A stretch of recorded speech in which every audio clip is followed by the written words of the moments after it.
Brother Beast, I knew you'd come. Ooh, yeah, dig it. Who the hell do you think you are? I told you, I am the king. You're the king. Well, if you are the king, and I already told you, I am the beast, and there is nothing you can do about it. This is my yard, and you can believe that.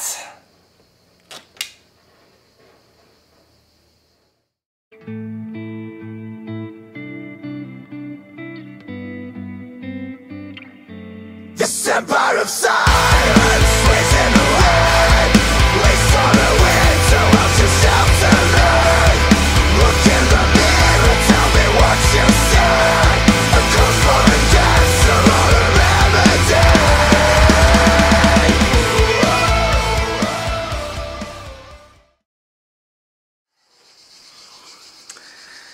Les amis, cette vidéo n'était peut-être pas prévue. Tom, est-ce qu'on avait prévu de faire ça? Déjà, faire une telle intro, c'est un peu too much. C'était même pas prévu. La vérité, on s'était dit, Tom, écoute, qu'est-ce qu'on va faire? On va se faire une petite vidéo ensemble. On habite à 15 minutes l'un de l'autre. C'est ça. Et on s'est dit, on va parler de catch parce que ça risque d'intéresser toute la Team Beast. Voilà. On essaie, on voit ce que ça donne et l'accueil a été tellement positif. On a vu ce que ça a donné, en effet. Et les amis, on n'a pas d'autre choix. Voilà. Moi, quand Beast m'a proposé on fait une deuxième vidéo, j'ai dit tout de suite, ouh, yeah, dig it. Directement, je me suis ruiné Voilà, parce que le prix a monté pour la deuxième. Ah bah ouais, là, mais je ferai tout pour la ça. Team Beast. Il avait même plus assez de t-shirts pour me payer, donc là j'ai mis un débardeur pour montrer mes super tatouages. Les t-shirts vont bientôt revenir, les amis, voilà, parce que ça coûte un petit peu d'argent. Les pubs sur les vidéos, je veux pas en voir un seul qui me dit Beast, il y a des pubs. Bah, mec, ça coûte cher, s'il vous plaît. L'entretien de cette barbe, ça coûte cher, hein, c'est tout. Bien sûr. Les amis, on va reprendre là où on a laissé, tout simplement. On a encore plein de noms ici, dans un nouveau bol, au passage. Ouais, voilà, on a changé. Il nous en reste plein. Je pense qu'on n'a pas fini, vraiment. Peut-être une pense troisième, une voilà. quatrième. Tout dépend de vous. On s'est fixé 1h30 de vidéo. Et voilà, le problème, c'est que comme en tant que sudiste, on parle beaucoup. Et exactement. donc, voilà, je sais qu'on va dépasser 1h30. Ça part souvent, oui. Voilà, souvent, très souvent même. Et encore, vous n'avez pas vu le bêtisier de la vidéo qu'on a fait de l'intro. Je pense que je vais le mettre. Je pense que voilà, il se marre encore. Enfin bref. Donc voilà, donc on va reprendre les noms. Avant, il a quelques questions à me poser, Beast. Ouais, alors... Et bon. juste un truc, je tiens juste à dire, encore une fois, merci à tous hein, pour le nombre de vues, le feedback. Je sais que je suis un peu gênant, je pars en coucougnette, que lui il servait à rien, celui qui a dit ça, on sait pas pourquoi. Bref, mais dans tous les cas, sérieusement, merci pour cet accueil, on s'attendait pas à une telle réaction de vous, donc s'il n'y avait pas eu cet accueil, on serait pas là à nouveau. La Team Beast est une des équipes les plus puissantes qui puisse exister. C'est ça. Le Beast... Non mais sans déconner mec, hein. Si non, je l'ai vu, mais moi j'étais étonné. Hein, si je devais mener un conflit ou quoi, je devais amener une armée, mec, je cherche pas à comprendre. Ça, il faut bien les entraîner, mec. Il faut bien les entraîner. Ils sont pas besoin, ils sont déjà entraînés de base. C'est ça. Et tu t'inspires du meilleur, donc c'est bien aussi. Bref, donc les amis, tout dépend de vous, encore une fois, il y aura peut-être une troisième, une quatrième. Ouais. C'est vous, c'est grâce à vous que nous sommes là pour la deuxième fois et on a encore tellement, je pense qu'on pourrait parler pendant des heures, vraiment. Ah ouais, c'est ça. C'est juste, mais d'ailleurs, les premières fois qu'on s'est vus, où ça durait longtemps aussi, hein, on parlait pendant... Bah, le truc c'est qu'en fait on part tellement dans toutes les directions que en fait on perd le fil et on en revient. Et surtout quand on a plein de noms comme ça qui nous amènent à des anecdotes et qui partent à droite à gauche. Donc bref. Voilà, quoi. On va commencer direct. Déjà Tom, depuis la dernière interview, qu'est-ce qui s'est passé dans ta vie? Énormément de choses. Énormément de choses. Dis-nous tout. Alors déjà ce matin. Qu'est-ce que t'as fait? Alors ce matin je me suis levé par exemple, tu vois. Arrête. J'ai pris non pas un bon petit déj. D'abord je suis allé aux toilettes. Je reste toujours 20 minutes pour me réveiller. Il me faut 20 minutes pour sortir de ma nuit, tu vois.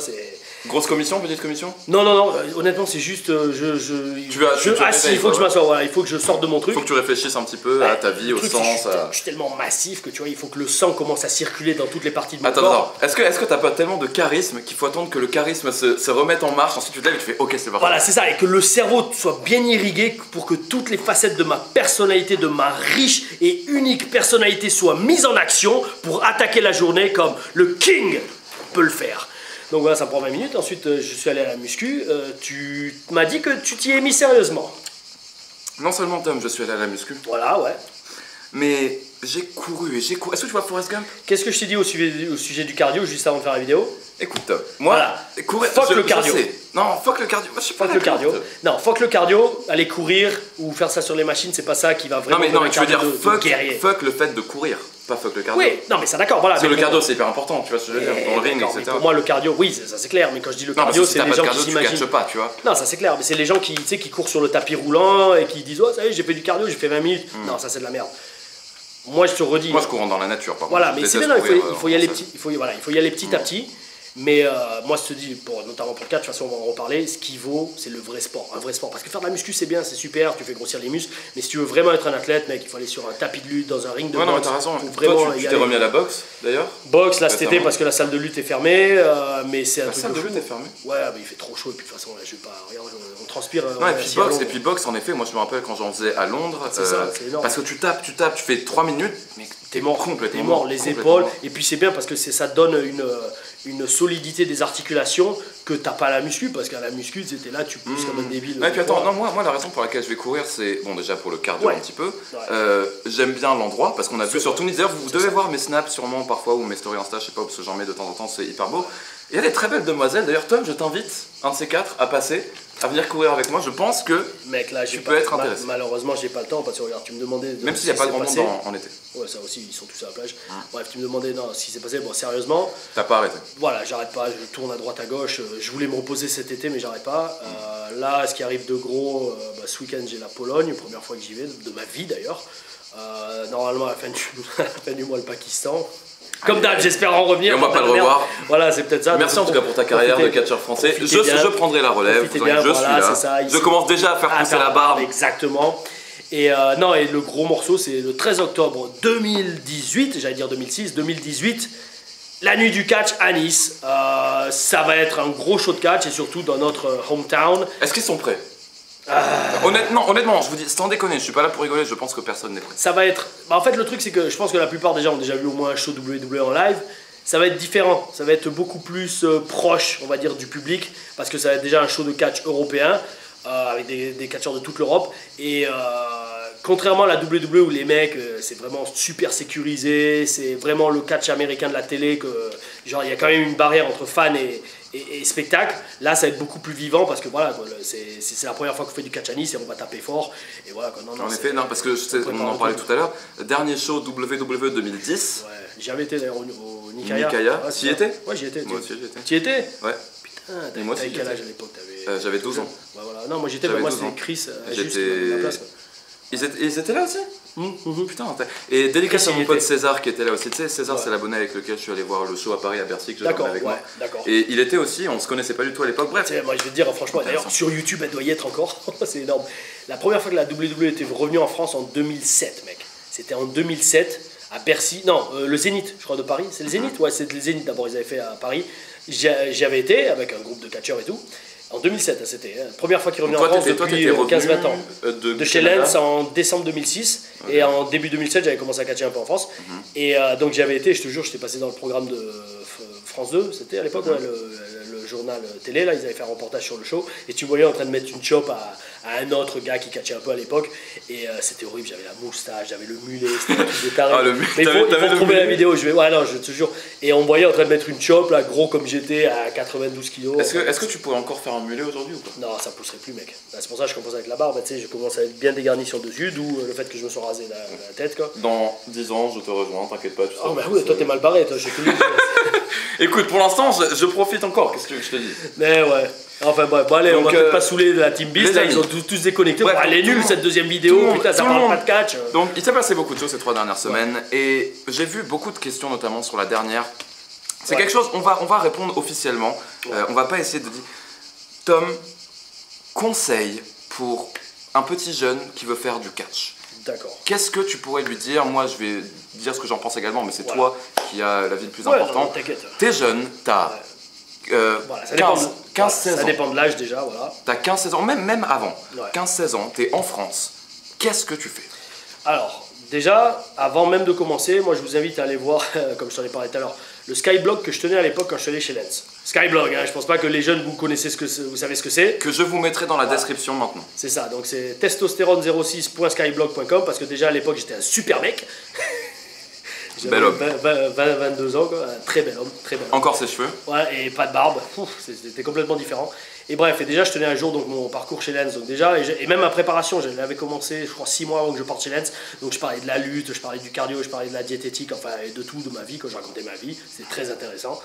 Et donc voilà, donc je vous invite à aller voir ce Skyblog et le lire, parce que je me livrais vraiment dedans et je montrais ce que c'était d'apprendre chez Lens. Un peu comme moi je me livre dans mes vidéos. C'est ça, voilà. Mais sauf que nous, je te dis, à l'époque, on n'avait pas YouTube. Ça commençait à peine YouTube. En 2006, c'était mec. Donc en gros, voilà, donc tu étais chez Lens et tous les 3 jours tu faisais un point sur ce C'est ça, voilà. Je mettais des photos qu'un pote m'envoyait par email parce que je pouvais pas les mettre de la bibliothèque où j'avais 1 heure d'internet par jour, enfin une histoire de fou. C'était à l'époque. Bref, donc pour répondre à ta question, alors.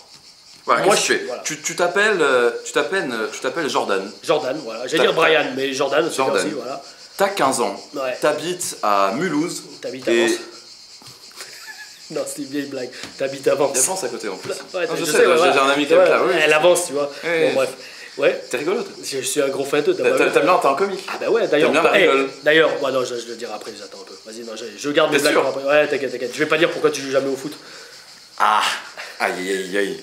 Ça vaut le coup, vraiment, restez, ça vaut le coup. Voilà, pour la deuxième partie de la vidéo. Tu t'appelles Jordan, t'as 15 ans, t'habites à Mulhouse, t'es fan de catch, tu veux faire du catch, qu'est-ce que tu fais? Alors, très simple, déjà, Jordan, je vais te poser la question. Tu fais Jordan, tu réponds, d'accord? Jordan, quand tu dis que tu veux faire du catch, c'est-à-dire, c'est quoi ton but dans le catch? Est-ce que c'est, je veux monter sur ring une fois, voir ce que c'est, et avoir peut-être une petite carrière tranquille, ou je vise la WWE? Je vais affronter John Cena, mec, tu te fous de ma gueule ou quoi? Ok, bah déjà John Cena, WrestleMania. D'accord, ok, très bien, parce que moi c'était mon but aussi, et j'ai envie de te dire, ça devrait l'être pour n'importe qui fait du catch. Alors, si tu veux main eventer WrestleMania, déjà, avant tout, t'as quel âge? Sache que ce n'est pas possible. Les conseils de Tom Larufa. Déjà, c'était français, c'est pas possible. Non, je rigole. À moins que tu fasses 2m10. Tu fais 2m10, c'est bon, t'inquiète pas, il y a très forte chance que tu y arrives. Mais bon, si tu fais pas 2m10, si tu fais moins d'1m80, voire 1m90, ça va être dur. Mais c'est possible. Si tu fais un petit mètre 86. Si tu fais un petit mètre 86, alors déjà... Avec les bottes, tu fais un petit 88, 89. Oui, au moins, il faut voir 90, t'inquiète. Non, ouais, ça, c'est tu grandis. Donc, tu as quel âge? Moi, Jordan? Ouais, Jordan. Moi, j'ai 15 ans. 15 ans. 15 ans, alors, tu as un âge où tu peux commencer légèrement la muscu. Quand je dis légèrement, tu vas pas faire des exercices de taré, genre squat, soulevé de terre, qui va tasser tes vertèbres et ton dos. Mets-toi au sport et à la muscu sérieusement. Pourquoi? Parce qu'en commençant à 15 ans et surtout si jeune, chose que moi malheureusement j'ai pas fait, oui je faisais du sport mais je faisais pas vraiment de la muscu, tu vas déjà commencer à te construire un physique qui fait que normalement si tu es sérieux, à 18 ans tu feras déjà 90 kg. Et de bonne qualité musculaire. Donc si déjà à 18 ans tu fais 90 kg, ça veut dire que 20-22 ans quand tu continueras la muscu sérieusement, voilà, tu dépasses les 90-100 et là crois-moi déjà tu mets tous les atouts de ton côté. Pourquoi je dis ça? Parce qu'à la WWE, même si maintenant il y a 205 live et qu'il y a beaucoup, maintenant c'est plus ouvert et qu'on a vu avec une vidéo Balor, voilà, que les champions ont baissé en size, je vais te dire franchement mec, plus t'es gros mieux c'est. Et plus t'es athlétique mieux c'est. Pourquoi? Simplement parce qu'il faut te dire, si tu veux vraiment entre guillemets faciliter ton parcours dans le catch, il faut que quand les gens mettent la chaîne, l'émission de catch à la télé qui te voit à l'écran, ils soient là à se dire waouh, oh putain je change pas de chaîne. Et si jamais ils peuvent pas faire ça en te regardant ce que tu fais de 2m10, il faut qu'ils puissent le faire parce qu'ils voient un des meilleurs catcheurs au monde sur le ring. Et donc il faut compenser. Ou alors qu'il y a un look de taré, un look genre un peu comme tu vois John Morrison et quand il était en équipe M&M. John Morrison, c'est pas vrai, il est hyper taillé. Il est léger. Oui, non, mais il fait 85 kg maxi. Tu le vois, il est sec, voilà, d'accord. Mais moi je te dis franchement. Il est grand par contre, enfin grand. Ouais, il fait 85, voilà, tu vois. Mais il est pas gros musculairement. John Morrison, je veux pas être. Attention, ce qu'il fait athlétiquement, c'est un truc de taré. Mais son physique est très facilement atteignable au bout de 3 ans de muscu. Tu vois, je veux dire, il faut faire un régime, il faut bien sécher. Mais c'est surtout quand tu le vois faire son entrée avec les lunettes, le manteau de fourrure, le vent dans les cheveux et tout, tu te dis, ouais, d'accord, là c'est une star, ça je vais regarder. Non, mais par exemple, Finn Balor, quand il fait l'entrée de son démon.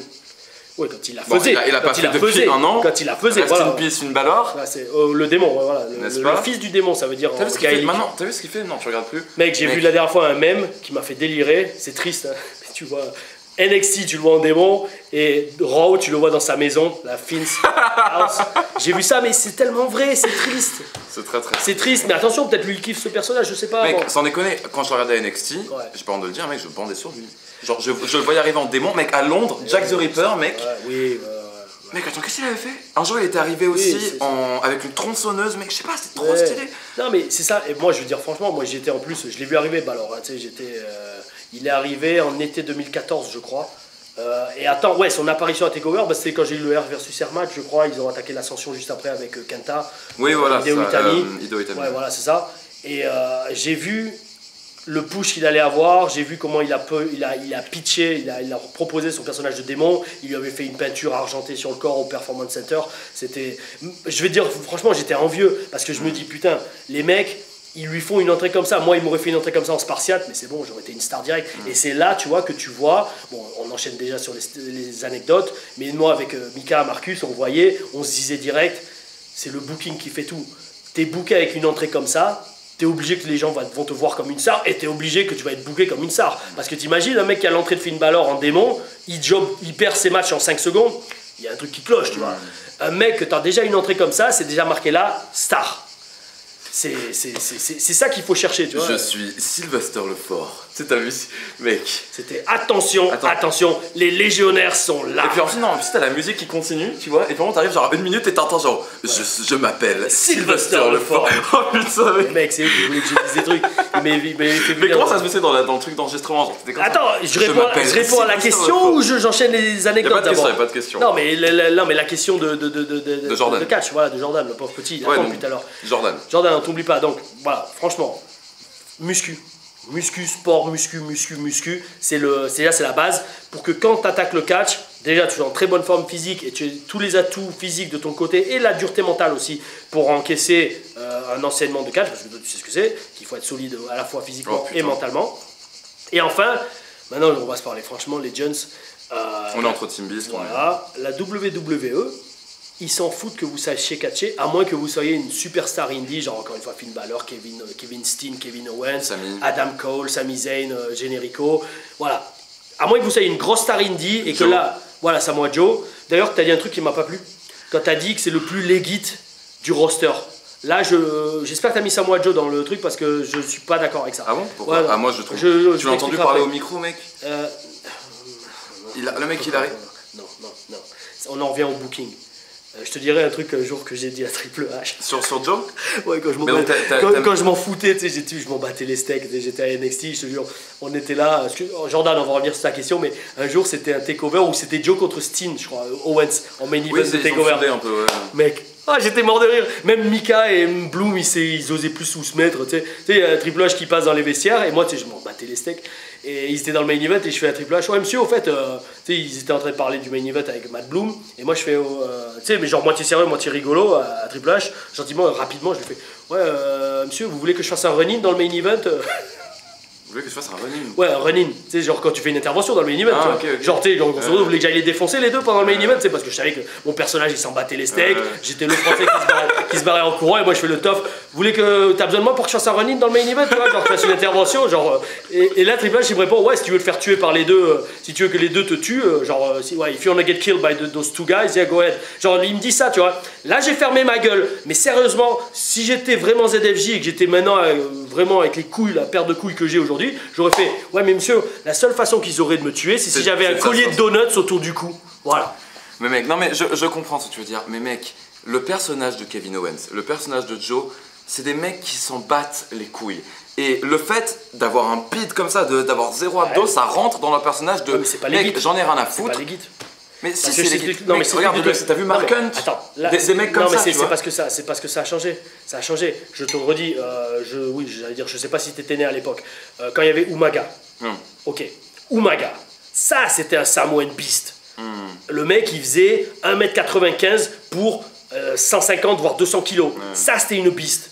Vraiment. Et pourquoi à l'époque il voulait pas signer Samoa Joe justement, qui cartonnait quand même pas mal à la TNA, parce qu'à la TNA ils étaient tous petits, parce qu'il disait ça peut pas être un Samoan killer quand le mec il fait Joe doit faire 1m80, 85 maxi. Ah bon Et ouais, il est assez short, hein. Il fait 1m80. Non, mais ils les grossissent beaucoup, mais ils les agrandissent beaucoup leur catch. Et physiquement, oui, il est imposant, mais c'est pas aussi impressionnant qu'Umaga, tu vois. Mais justement, en fait, je trouve que ça fait limite encore plus peur d'avoir un mec qui s'en bat les couilles de son physique. Surtout, mec, tu l'as entendu parler au micro, Joe, mec. Alors, mec, écoute, quand il parle au micro, ça c'est parce que t'es fan. Mec, tu vois. C'est parce que t'es fan. Tu connais le catch. T'aimes, comme tu dis, ça fait différent. Mets-toi dans les yeux du grand public. Un mec qui fait pas de sport. De monsieur casual qui débarque et qui allume sa télé. Le père de famille de 3 enfants qui va payer les places pour le show WWE. Il allume sa télé, il voit un mec comme ça, il fait... Mais attends, c'est quoi? Je vois le même genre de mec à mon bar, je vois le même genre de mec à mon boulot. C'est pas méchant, hein, je respecte énormément le talent de Samoa Joe. Mais comme on dit, enfin moi c'est ma vision que j'ai du catch business, c'est que c'est un business quand même cosmétique et esthétique. Il faut un mec comme Batista. Ah, t'as un mec comme Batista, ah ouais d'accord, oh, putain, un mec comme The Rock, ah ouais d'accord, putain mec, là oui d'accord j'ai peur de toi et en plus t'en imposes visuellement. Samoa Joe, attention, c'est peut-être un tueur en sport de combat, mais tu et puis dans le ring il suit derrière aussi, tu vois. Oui, voilà, d'accord, mais je te redis niveau point de vue, comme je te redis, tu mets la chaîne et tu tombes sur Samoa Joe. Oui, d'accord, il a une gueule, il a un personnage, mais tu vas pas être tout de suite genre wow, putain, faut que je regarde. C'est pas Scott Steiner, tu vois. Après, le truc, c'est qu'il y a plusieurs types de fans. T'as les casuals justement qui débarquent et qui tombent sur ça et qui vont dire putain, mais c'est quoi ce fat, qu'est-ce qu'il veut, qu'est-ce qu'il branle sur ma télé. Et ensuite, t'as les fans hardcore comme moi, comme les gens qui regardent. Enfin, ça dépend d'ailleurs, n'importe qui, mais et qui vont aller plus loin que ça parce qu'ils connaissent le catch, ils savent comment ça se passe. Voilà, mais c'est parce que c'est des fans. Et ouais, parce que c'est des gros fans. Pareil pour Finn Balor qui est haut comme 3 pommes, ils vont quand même maintenant, on va faire un petit cours d'histoire aussi. Parce que moi je suis devenu fan de catch vraiment à fond en 98. T'avais quel âge? 0. Voilà. Non, c'était pas pour devaner, c'est juste parce que voilà, c'est parce que je vais t'expliquer le truc. Je suis né en 98. Quel mois? Mai. J'avais 1 mois. Ah non, moi je suis. Attends, t'es devenu. Non, moi je suis devenu fan en juin 98. Vraiment à fond. J'avais quelques heures. Ouais, quelques Ou alors j'étais peut-être pas né. C'était aux alentours du 20 juin, je crois. C'était quand Sting rejoignait. J'avais 4 jours. Voilà, 4 jours. Voilà. Écoute, aujourd'hui. Attends, je suis désolé, je te coupe. T'avais quel âge? 14. J'étais en 3ème. Non, 4ème ou 3ème? Je sais plus. Le 4ème, je crois. Fin de 4ème. Et donc, à l'époque, aujourd'hui, Raw, ils font combien d'audimat? Et ils font plus beaucoup, mec. Hein. Ils sont en dessous des 3 millions. Donc 2 points quelque chose. 2.8, 2 points. Ça baisse. Ils ont battu le record de la pire audience il y a quelques semaines. C'est une honte. En 98, ok, il n'y avait pas autant de chaînes de télé, ok, il n'y avait pas internet. Bordel de merde, il y avait la WCW et la WWF à l'époque. Ils faisaient en moyenne 10 points quelque chose d'audimat. J'ai envie de te dire tout combiné. Ok, c'est-à-dire que tu avais 10 millions de gens qui regardaient du catch à l'époque aux States seulement. Aujourd'hui, tu en as perdu les 2 tiers. Pourquoi? Peut-être parce qu'on a perdu ce côté, les catcheurs doivent être plus grands que nature. Pourquoi je te dis ça aussi? Moi, c'est le problème que j'ai eu à NXT, on va peut-être en reparler. C'était que, et ça rentre à Jordan, écoute bien Jordan. Parce que si tu n'as pas le physique, écoute ce que je vais te dire. Il faut que quand, je te redis, quand tu mets la télé, les gens soient waouh. Moi, tu vas sur le network, tu mets Sylvester Lefort, notamment quand j'étais manager, et même quand j'étais catcheur, j'allais à Ring avec les lunettes de soleil, la veste dorée et tout. Je voulais que quand j'étais à l'écran, les gens soient là à se dire « Wow, putain, c'est qui ce mec ?» Parce que d'accord, je faisais pas 2 mètres de haut, d'accord, je faisais pas 100 kilos de muscle, mais en attendant, je peux te dire que chaque fois que j'étais à la télé, les gens, ils étaient soit morts de rire, soit ils étaient là à se dire « Putain, quand même, ce mec, il a des couilles. » Pour aller à la télé avec une chemise en tigre, un costard à paillettes, un costard jaune fluo, des lunettes de soleil, les bagues aux doigts, j'avais la grosse chaîne en or et tout, mec. Et c'est ça le truc. Peut-être qu'aujourd'hui, le catch, en tout cas aux States, a autant baissé parce qu'il n'y a plus de personnages plus grands que nature. Aujourd'hui, ils veulent du réalisme, ils veulent des mecs genre on est comme au MMA. Mais mec, le catch, c'est pas du MMA. C'est pas du MMA, bordel de merde. Pourquoi The Rock, il cartonnait autant à l'époque? Parce que le mec, il avait une lunette de soleil, il parlait de lui à la 3ème personne, il avait des chemises qui disaient qu'elles coûtaient $500 pièce, voire $1000 pièce, des chaussures à $500, et que le mec, chaque fois, il plaçait 10 catchphrases dans ses promos, que jamais personne dans la vie de tous les jours parle comme ça, et ça marchait. Et le mec est devenu une légende. Pourquoi? Parce qu'il était plus grand que nature, comme on dit bigger than life en anglais. C'est le genre de truc. Steve Austin, le mec, c'était le mec, il mettait des stunners à son patron. Où tu vois ça dans la vie de tous les jours, ton patron te fait chier, tu lui mets un stunner. Mais c'est ça le catch, c'est ça, t'es là pour te marrer, pour rêver, tu vois. D'accord, et justement, tout ce genre de trucs. Je prends ça à cœur, putain, j'aime le catch. Non, mais t'as raison, je vois les frissons déjà putain, là. Ouais, me gaffe pas, vas-y. Et non, justement, t'as raison parce que quand je regarde. Attends, j'ai pas fini. Et quand Triple H il me regarde dans les yeux et qu'il me fait Sly, Triple H, si tu regardes, je l'ai pas accepté ça quand il m'a dit. Non, mais le mec il me dit, la dernière discussion que j'ai eu avec Triple H, genre un mois ou deux avant que je me fasse virer, c'était Sly, il faut que j'ai plus de réalisme de ta part. Parce que je sais que tu as l'accent, je sais que tu as le super look et tout, mais maintenant, non, il faut plus de réalisme de ta part. Et quand tu seras plus réel, moins over the top, tu seras de retour sur mon show. You'll be back on my show. Yo, Sly. Non, mais c'est ça, il fait Sly. Shut the fuck up and you'll be back on my show. Il m'a dit, I need more. Il m'a pas dit ça, il m'a dit Sly. Oh, Sly. Sylvester. The fuck you want? Non, il m'a dit, avec son gros nez, il m'a dit, qu'il lui rentre dans la bouche. Triple tâche. Il m'a dit, Sly, I need more realism from you, and then you'll be back on my show. Et alors moi, sur le moment, il me dit ça. You'll be back on my show, il se la pète un peu quand même. Non mais c'est son show NXT. Donc tu vois, moi je regarde, je fais, attends mais mec, moi le catch, j'ai grandi ça en regardant la NWO, où t'avais Scott Steiner avec les bras immenses, qui avait le bouc blond et tout, Macho Man avec ses bandanas et tout, Hogan avec la moustache jaune et la barbe noire et la ceinture taguée NWO. Mais mec, c'était ça qui me faisait rêver. En fait, attends. Et maintenant, il voulait que je te dis sur la fin, que je mette une chemise noire, limite une cravate, et que je fasse le manager comme ça. Parce que t'étais pas assez crédible quand tu te pointais avec un costume rouge. Voilà, il voulait que les gens, quand ils te voient, ils se disent ah putain, ok, lui. Ça, je peux le vendre à la vie tous les jours. Voilà. Okay. Et deuxièmement aussi, peut-être parce que je moussais trop aussi. Peut-être je moussais trop et on dit bon, le français, on veut pas trop qu'il mousse. On veut plus faire mousser Finn Balor qui a pas trop de personnalité. Donc, et c'était arrivé à Marcus. Mika, il a eu un match avec Finn Balor quand il était en taré. Je veux voir s'il est sur YouTube. Mec, et ça j'avais vu en plus. Ça je l'ai vu, mec. Et ben Mika, même lui, aucune musique. Aucune musique. Il est arrivé voilà. Ouais, je me rappelle. Et on se souvient que de Mika dans le match. Finn Balor est absent.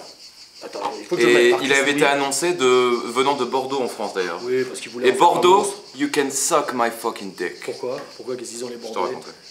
Finn Balor, voilà, c'est une vidéo, là, genre, c'est un fan qui filme sa télé. Mec, tu te souviens que de Marcus Louis dans le match. Pourquoi? Parce qu'il a tellement un look fort. Et Balor, il avait pas son personnage de démon, tu vois. Un truc de fou. Donc, bon, au pire, je vous le mettrai dans la description. Vous voilà, enfin, bref. Et donc, bref, tout ça pour te dire, voilà, il faut être bigger than life. Enfin, bref, je vous dis ça, mais au final, ça n'a pas si bien marché que ça pour moi, de mettre des costards à paillettes. C'est pas fini. Ah non, c'est pas fini. Mais au final, on va se pointer à la TNA. Et alors, à la TNA, ils nous disent faites ce que vous voulez. Alors là, bon, on se calmait quand même parce qu'on voulait faire les tough guys. Donc, tu peux pas faire le tough guy, c'est-à-dire le mec, le cogneur, si tu pointes avec des paillettes. Tu vois, il faut savoir faire le juste milieu, tu vois. Donc à la TNA, on avait les Under Armour blancs avec le drapeau français.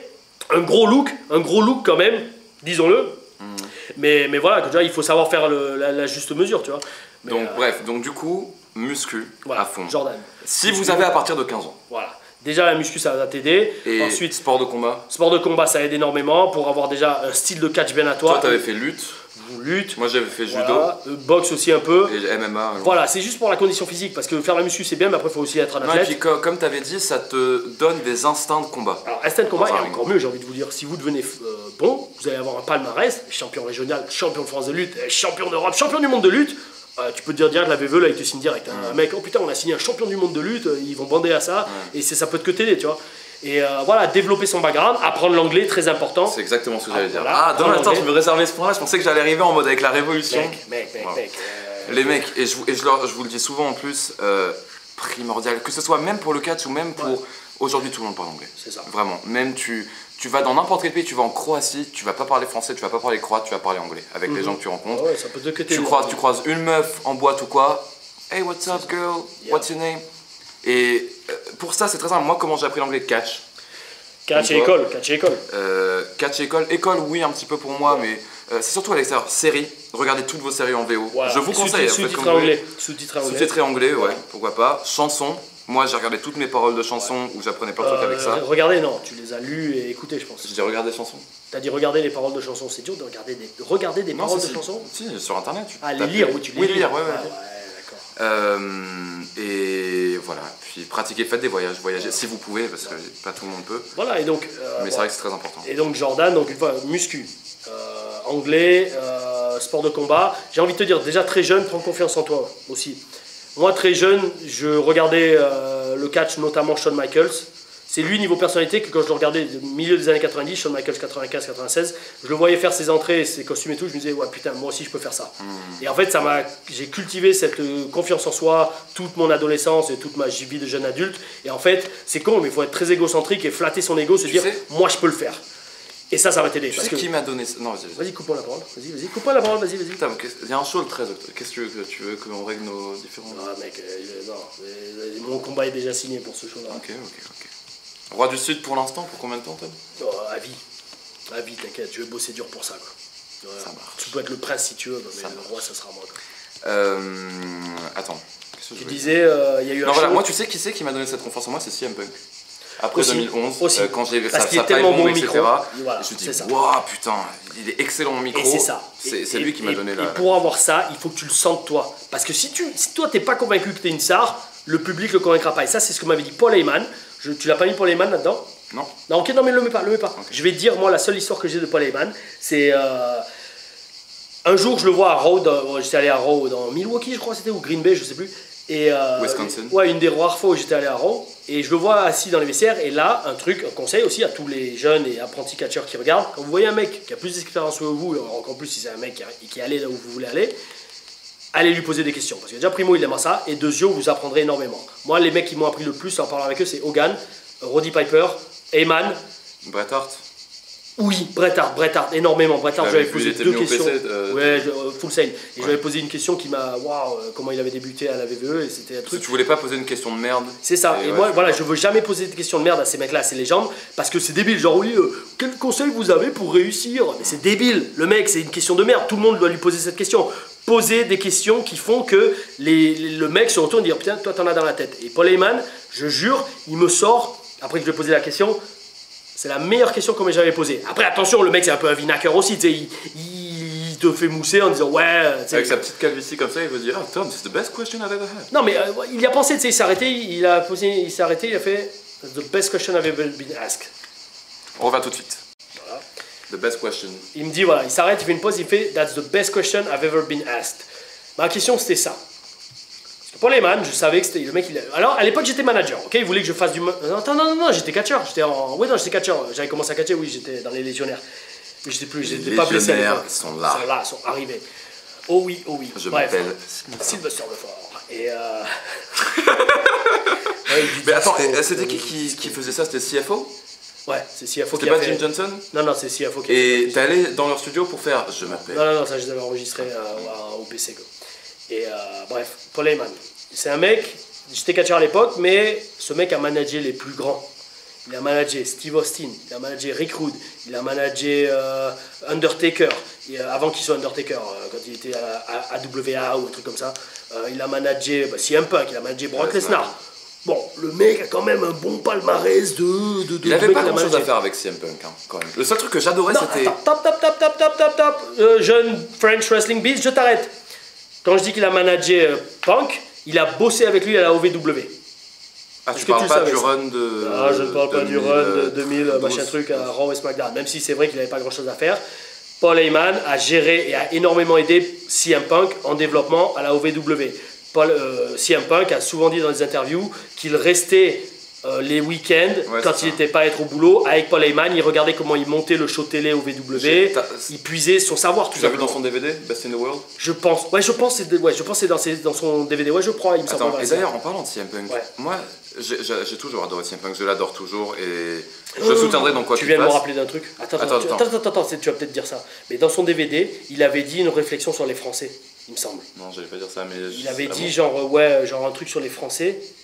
Et je l'avais noté, j'avais fait une screenshot, j'avais même tweeté d'ailleurs. J'avais fait CM Punk qui dit les Français, nobody likes the French. Non, il a dit nobody likes the French ou un truc comme ça. Mais c'est vrai qu'il y a un problème avec les Français dans le monde. Hein. Et ben moi je te dis, je l'avais tweeté, je suis sûr dans son DVD il dit un truc genre de toute façon personne n'aime les Français. Et là je l'ai noté, je fais un jour tu verras, on se parlera en personne, en personnage tu vois.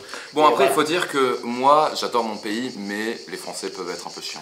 Mais c'est énorme. Ah non mais c'est d'accord, les Français, en fait de façon générale oui, parce qu'on est là. C'est vrai qu'on est chiant, tu vois. Mais pour un catcheur c'est top, hein, tu vas au States, si t'es Français t'as rien à faire. Hein, donc t'allais dire un truc, CM Punk. Je sais plus ce que je... Attends, mec. Moi je sais ce que j'allais dire, mais vas-y. Non, oui, voilà, c'est ça. En effet, j'ai vu son DVD, il disait à quel point il était passionné par le catch. Le mec arrivait, le premier, il partait, le dernier. Ouais, c'est ce qu'il faut faire. Etc. C'est ce qu'il faut faire. Tu veux être main eventer à WrestleMania, Jordan, soit le premier arrivé, soit le dernier à partir. Exactement, tout le temps. Ne compte pas tes heures de travail. Là, t'es pas sur les 35 heures. T'es pas au boulot, mec. Non, il faut que tu. Il n'y a pas de RTT, il y a rien. Il faut que tu fasses comme le blaireau que j'étais, tu vives catch et que tu dépenses toute ta thune dans des costards et des tenues de catch. Et comment est-ce que tu expliques le fait que maintenant il se distance tellement? Alors deux choses. Je peux le comprendre, mais j'aimerais avoir ton avis en fait. Moi je pense que déjà primo, quand t'aimes tellement quelque chose à fond comme ça et que tu découvres que en fait c'est un milieu pourri, disons-le, c'est un milieu pourri, le show business c'est un milieu pourri. Il faut, façon de parler, il faut sucer des bites, il faut être pote avec le patron pour bien mousser, tu vois, ou il faut être Roman Reigns, ok? Believe that. Bref. Tu vois, quand tu sais que t'es bon, mais qu'on te donne pas vraiment ce qui t'est dû, tu l'as mal, tu l'as mauvaise. Et donc ça te dégoûte un peu, tu vois. Primo, et Deuxio, il est pas bête, parce que tu sais, plus il est loin des caméras, plus les fans vont vouloir le revoir. C'est exactement ce qui se passe. Voilà, la preuve, il est parti il y a 4 ans, on a encore des chants de CM Punk. Et t'inquiète pas, quand ils vont le ramener, ils vont lui donner un contrat à $2 millions par an. On est d'accord. Il sera main eventer à WrestleMania. Il va main eventer à WrestleMania contre Brock. Mais on est d'accord qu'il va. Triple H. Parce que moi, il y a beaucoup de gens qui me disent. Il y a beaucoup de gens qui me disent Beast Punk il va jamais revenir, etc. Les mecs, ils reviennent tous. Même Bret Hart qui est détesté, qui avait craché à la gueule, il revient. Même Kurt Angle qui peut plus trop catcher, il a le coup en vrac. Il est revenu, il est general manager. Même si un Punk revient en general manager, il reviendra de toute manière. Ça peut être. Il reviendra. C'est obligé. 2 ans, 3 ans. Et puis même s'il revient pas à WWE, il ira à la New Japan. Donc il ira faire le catch. D'ailleurs, qu'est-ce que tu penses de All In Tom? Cody Rhodes, les Young Bucks. Non, c'est dans le. Ils ont des cojones. Parce que putain, pour faire un show comme ça et le sold out en quelques heures, je te jure, c'est un méga fuck qu'ils font à la WWE. 15 000, non? Je pense, ouais, mais en Cody Rhodes, il joue bien son truc, Cody. Tu sais, il avait été sympa, moi je l'avais rencontré 3 ou 4 fois. J'avais un jour main eventé un show du PC, un PC show, contre Alex Riley. On avait fait Spartiate contre Spartiate, ça avait été énorme. Parce que lui, il voulait pitcher justement un personnage de Spartiate. Et putain, je commence à donner des anecdotes, on n'a même pas tiré les papiers. On est déjà à 35 minutes de vidéo, on va pas tirer le moindre. Je te dis, on va faire 3, 4, 5 vidéos comme ça. Ah, ça dépend d'eux, moi. Voilà, c'est ça. Et tu sais, même s'il faudrait qu'on fasse un jour, qu'on commente un show ensemble. Ça, je te l'ai pas dit. Genre à WrestleMania ou SummerSlam. J'ai dit à Becky que j'allais regarder son match à SummerSlam. Je lui ai parlé il y a pas longtemps, je sais plus pourquoi on s'est parlé. Mec, il y a Charlotte Flair qui s'est incrustée dans le match, mec. Je voulais voir. Mec, je voulais voir un verre. On est d'accord, mec. La meuf, on l'a pas vue depuis des semaines et des semaines. Elle débarque, elle est annoncée dans le match. Bon, après, attention. Charlotte et Becky sont super potes, c'est les meilleurs amis. Je sais, mais je voulais voir. Je pense pas que ça emmerde. C'est la première opportunité que Becky a depuis des mois et des mois. Je voulais voir un V1 face à Carmella, tu vois. Ouais, c'est triste. Attends, donc toi, t'aimerais bien qu'on commente un match ensemble? Ouais, qu'on fasse une réaction de show. Que je me motive à regarder un show en entier, qu'on le regarde ensemble et qu'on fasse une review ensemble. Parce que je pense que ça donnerait toi ton avis en tant que Wrestling Beast qui connaît un peu le biz mais pas comme ça, et moi je te donne vraiment mon avis du inside quoi. Ah ouais, de l'inside, et je te casse en deux tous les matchs. Moi j'ai une autre idée, justement, parce breakdown. Que ça part tellement en couille à chaque fois, ça dure tellement longtemps que mec, on se prend une petite et c'est là que j'ai une vidéo, elle va faire 4000 vues seulement, on en est presque à 15-16 000 sur l'autre. On prend une salle, mec, 200-300 personnes, on les fait venir, on fait un podcast en live. Tom la recherche, podcast, ah bah à la limite tu fais payer comme l'entrée pour me payer cette présence sur cette vidéo. Oh putain, ouais, parce que tu sais, Tokish Jericho parfois. Non mais mec, t'es gentil, les pubs, la thune que tu fais avec les pubs sur ces vidéos, merde, il faut la moitié. Non, je rigole. Attends, c'est quand même. Ça coûte cher l'essence, mec. Il y a 5 heures de route, je te donnerai la facture tout à l'heure. Non mais tu vois, podcast en live, les amis, dites-nous ce que vous en pensez. Voilà, c'est une idée qu'on met. Par contre, tout ce qu'on fait, ce sera à Nice, parce qu'on veut promouvoir la ville de Nice dans le catch, donc. Dont le 13 octobre, la nuit du catch. Si vous êtes sur la région, venez Cannes, Marseille, venez, faites 2 heures de route, ça va le faire. Mais ça, je vous en parlerai un peu plus. Il faut encore on a encore 2-3 trucs à régler pour bien. Ensuite, je vous en parlerai plus. Peut-être même que la piste sera impliquée dans le show, on va voir.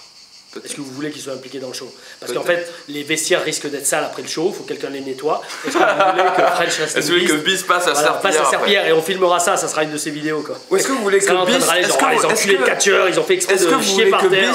Ça s'approprie le titre de Roi du Sud dès le 13 octobre, ou est-ce que vous voulez qu'on attende un peu, qu'on lui laisse la confiance un petit peu, est-ce que vous voulez que je mette un marteau pilon sur Beast, voir s'il sait les encaisser quoi.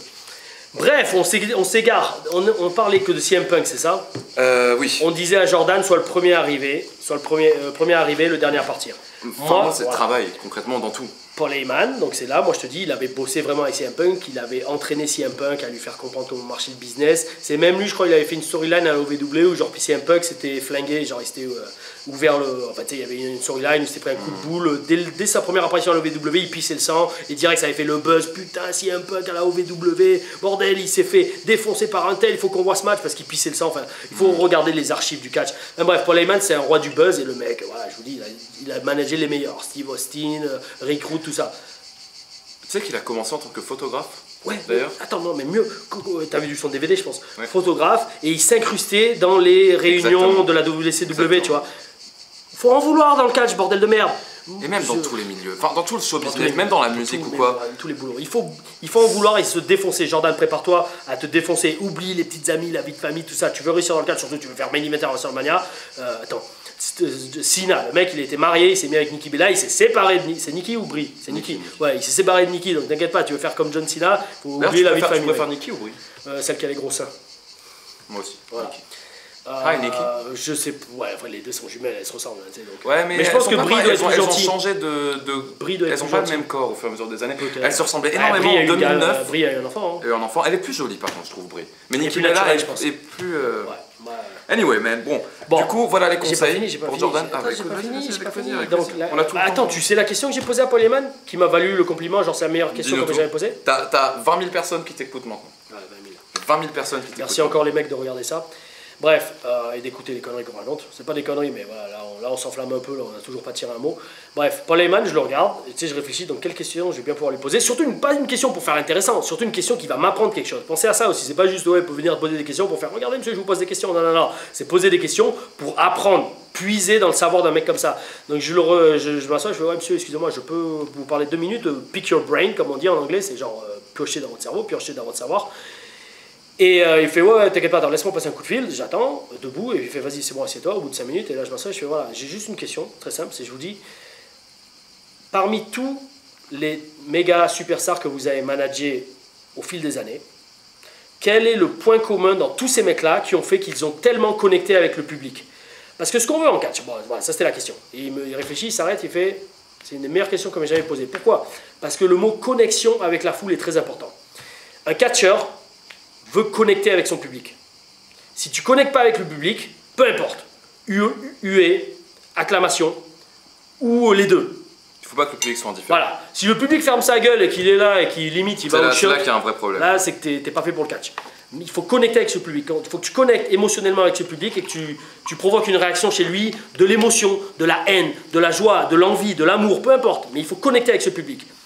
Et c'est les mecs qui connectent le plus sont des superstars. Moi, un jour, Triple H, il l'avait dit à mon sujet, c'est Norman et les autres coachs qui m'avaient répété ça. Il m'a dit, quand j'étais manager, quand je me pointais avec mes tenues justement de taré, Triple H avait dit, putain, ce mec-là, il a besoin de rien faire, il se fait huer. Et les coachs, ça les avait marqués, ils me l'avaient répété après. Il me fait, putain, ouais, Triple H, il a dit, t'as même pas besoin de parler, t'as même pas besoin de musique, tu fais juste wow, wow, wow, wow, wow, tu te pointes sur la rampe et tu te fais huer. Mais ça, c'est pourquoi, je vous le dis franchement, c'est un mélange de tout. C'était la tenue, ce qui se dégageait de moi. Parce que moi, je vous le dis franchement, je sais, ça va faire très couillu, je sais que je suis une star. C'est très couillu, mec. Voilà, je sais que j'ai. Très couillu. Je sais, mec, je les mets en bandoulière, moi, mes coups, je les montre au monde. Et le truc, c'est que quand je suis devant un public, je sais que je suis à ma place. Et c'est ça qu'il faut penser pour être catcheur. Surtout un catcheur qui réussit. Parce que si vous ne le pensez pas, les gens vont le sentir. Si vous êtes là à faire semblant de faire du catch, à jouer le rôle d'un catcheur, ils vont sentir que vous ne croyez pas vraiment que vous êtes à votre endroit dans le ring. Et c'est ça qui fait la différence entre les mecs qui marchent et les mecs qui ne marchent pas.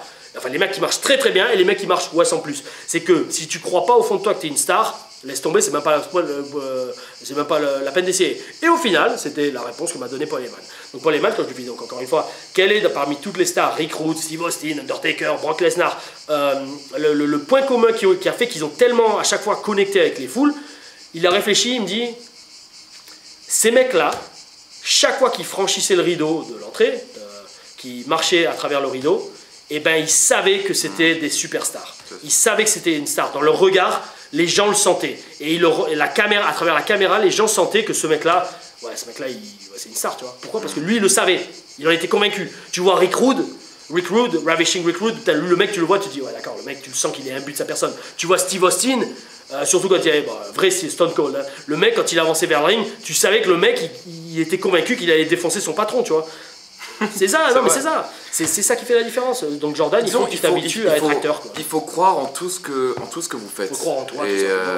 Et si vous êtes dans le cas, si vous êtes également dans la musique, parce que c'est un milieu que je commence à connaître également, vous êtes sur scène, à la seconde où vous allez sur scène, il faut croire, c'est ça. Là, c'est vous la star. Ça peut paraître prétentieux, mais le show business c'est comme ça. C'est ça. C'est les gens ils sont là ils ont payé pour vous voir, ils sont là pour voir une star, un mec, j'ai le sentiment qu'il y en a plus dans le froc que eux qui sont dans le public. Et pour ça, il faut en avoir tout simplement, quoi. Tu peux pas, si t'es trop timoré sur scène ou quoi, comme le one man show, pareil, les comiques, vous savez que c'est très dur. Ça, je respecte. Mais c'est énorme. Les mecs comme Bigard, les mecs comme tout ça, c'est énorme. T'imagines, ils ont 20 000 personnes devant eux, ils les font mourir de rire. Fou. Non, vraiment, et sans musique, sans rien, sans effet, effet, juste en parlant, en faisant des pauses, en sentant la foule, le timing, c'est énorme, c'est énorme. Ça, c'est moi qui fais les vidéos. C'est incroyable ça quand même, hein. Comment je fais? Bon, après, par contre, il a besoin de Tom Lariffa pour faire 15 000 vues en 2 semaines. Bon, ça quand même, voilà, il faut quand même avouer. C'est vrai que ma review de WrestleMania. On va voir combien elle fait celle-là. La review de WrestleMania n'a pas du tout fait 25 000. Elle a fait 21 000 vues. Tu t'intéresses beaucoup, j'ai regardé justement. Tu t'intéresses beaucoup, je sais, j'ai regardé. Je te plaît, toi? Mais j'ai envie de voir si c'est la vidéo, c'est celle qui fait le plus de vues, comme ça je pourrais te faire mettre ta bouche. Quelques vidéos, pas mal de French Wrestling News aussi, qui montent en plus de 15 000 vues. Attends, ta vidéo de WrestleMania, elle était live, non? Elle était live? Non. Elle était pas live, c'est après non, je ne fais pas de live, Tom. Je t'intéresse pas assez à moi, visiblement. C'est normal, tu mets WrestleMania en recherche sur YouTube. Non, mais je suis très content parce que c'est normal, parce que c'est hyper intéressant. T'as une histoire à raconter que tout le monde a envie de connaître, tu vois. Voilà. Tous les fans de catch en France, t'as vécu des trucs de malade. C'est pour ça que ça intéresse autant. Je pense que c'est ça, non mais voilà, c'est ça, exactement comme tu dis. Bon, voilà, moi comment j'ai pris ça, c'est que voilà, en fait au final c'est que ça intéresse les gens ce que j'ai raconté. C'est comme si tu vois, t'as un mec qui joue au PSG et t'as plein de fans du PSG, tu vois. Non, au Real de Madrid, attends. Au Real Madrid. T'as plein de fans du Real Madrid, le mec revient après avoir joué dans l'équipe, tout le monde est là en mode putain mec, t'as joué dans l'équipe, mais comment ça s'est fait, c'est un truc de fou. Ouais, il revient jouer à l'OGC Nice et il a joué au Real de Madrid. Putain de merde, c'est un truc de fou. Ouais, sur la fin de sa carrière. Donc ouais, non. Non mais voilà, c'est ça. Et puis moi je vous le dis franchement, moi il y a un mec, un pote à moi, et il a eu raison aussi. C'est ça aussi qui fait la différence, c'est que je suis pas en mode aigri. Oui, attention, j'en ai sur le cœur sur certains trucs qui ont été dit, je pense pas que je vais le dire dans cette vidéo, mais ça, c'est pas l'endroit. Mais je suis pas en mode aigri. Je suis là, en fait, grosso modo, je suis honnête, mais si vous regardez bien, je casse vraiment jamais, je casse personne, parce que c'est pas le but de ce genre de vidéo. C'est pas, moi, je suis pas là pour casser des trucs ou quoi. Bon, oui, tout à l'heure, on a parlé des physiques sur Joe et tout, mais c'est quand même argumenté. C'est pas juste, lui, c'est un con, lui, c'est un abruti. C'est ça. En fait, je pense que dans toute ta vie, c'est ce que je fais dans mes vidéos également. Ouais. Tu peux ne pas aimer X, Y, Z, ne pas aimer quelque chose, mais dis-nous pourquoi. Argumente simplement et nous dis pas juste ah ouais, lui j'aime pas, lui c'est une merde, tu vois. Tout ce que je dis, et j'ai des propos vraiment, notamment sur Roman Reigns ou sur quoi que ce soit. Je te dis pourquoi, tout simplement. C'est comme dans tout. Donc bref, Jordan, du coup, muscu, sport de combat, anglais. Anglais à fond. Et mentalement, prépare-toi également, donne tout pour ça, travaille à fond. Et voilà, mais pour t'entraîner également, en termes de catch, est-ce que tu conseilles de quitter la France ou pas? Parce que justement, également ça j'allais y venir. Donc voilà, aussi, donc n'oublie pas, Jordan, travaille la confiance en toi, travaille ta personnalité, il faut que t'en aies dans le froc tout simplement, sinon tu n'iras pas bien loin. Dis-toi une chose, moi c'est ce que je me disais toujours en catch. Si j'ai peur de parler devant ma classe, quand j'étais à l'école. Toi, t'avais peur? Non, tu vois. Si j'ai peur de faire un exposé devant ma classe en terminale par exemple, ou en première, je sais pas, quand je commençais vraiment à avoir envie de faire du catch. Si j'ai peur de catcher devant 100 personnes, si j'ai peur de parler au micro, comme c'était au promo class, au Performance Center, ou quand j'ai fait ma promo devant William Regal à mon tryhard à Liverpool en 2011, si j'ai peur de parler devant un mec, si j'ai peur de parler devant Vince, si j'ai peur d'aller, comme je l'ai fait à mon tryhard, aller voir Vince McMahon et lui serrer la main en le remerciant de me donner cette chance de faire un tryhard. Et tu l'avais attendu, travail pendant 3 heures dans 2 heures à côté de sa limousine. 2 heures à côté de sa limousine juste pour pouvoir lui serrer la main. Juste pour pouvoir serrer la main de Vince et me présenter, voilà. Travailler aussi donc les relations avec les boss. Non, c'est du travail d'attendre, c'est chiant, il y a des gens. Tu m'avais dit, tous les restes du mec du tryout étaient rentrés à leur hôtel se branler. Toi, t'étais devant la limousine en train d'attendre. Moi, je t'ai raconté l'histoire, tu la connais, peut-être on l'a raconté. Et d'ailleurs, juste après, qu'est-ce qui s'est passé le lendemain ou j'étais à SmackDown contre Big Show. Et ça, peut-être je l'expliquerai dans une autre vidéo, on verra. Bref, dans tous les cas, dis-toi une chose. Si t'as peur de serrer la main à un être humain, Vince McMahon, c'est un être humain. C'est ok, il est le mec multimilliardaire, on le voit tellement à la télé, genre oh mon dieu, Vince McMahon, oh mon dieu, c'est lui. Si tu as peur d'aller simplement en homme et lui faire monsieur, respect, bonjour, je m'appelle Tom, enchanté de vous rencontrer, merci pour cette chance que vous me donnez. Je m'appelle Jordan. Voilà, je m'appelle Jordan. Mec, n'espère jamais faire un match de catch devant 90 000 personnes dans le main event de WrestleMania. Parce que je crois moi que la pression était encore plus énorme. En public, moi, le seul WrestleMania où j'ai été en personne, c'était WrestleMania 30, quand Daniel Bryan à Nouvelle-Orléans. C'est ça, quand Undertaker a perdu la streak, c'était un moment énorme. Moi j'étais dans la foule quand c'est passé. Regarde, il est là d'ailleurs, Undertaker. Ouais, tiens, c'est la serviette, espèce de marque.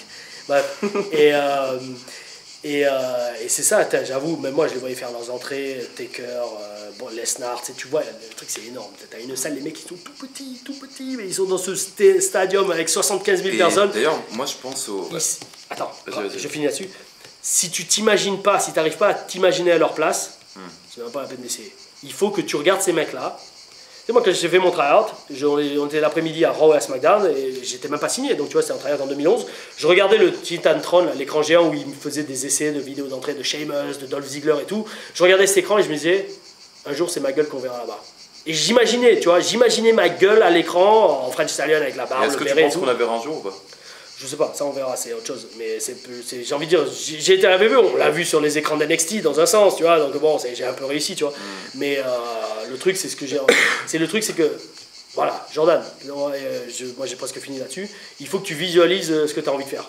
Visualise-le, et déjà, tu auras fait la moitié du boulot. Parce que si tu arrives à le visualiser toi, tu le sentiras et tu sauras ce qu'il faut faire pour y arriver. Et j'ai même envie de te dire, s'il faut cette vidéo, on va même pas tirer de nom, ça sera qu'est-ce qu'il faut faire pour devenir catcheur parti comme c'est. Parce que là, ça fait déjà 45 minutes qu'on en parle.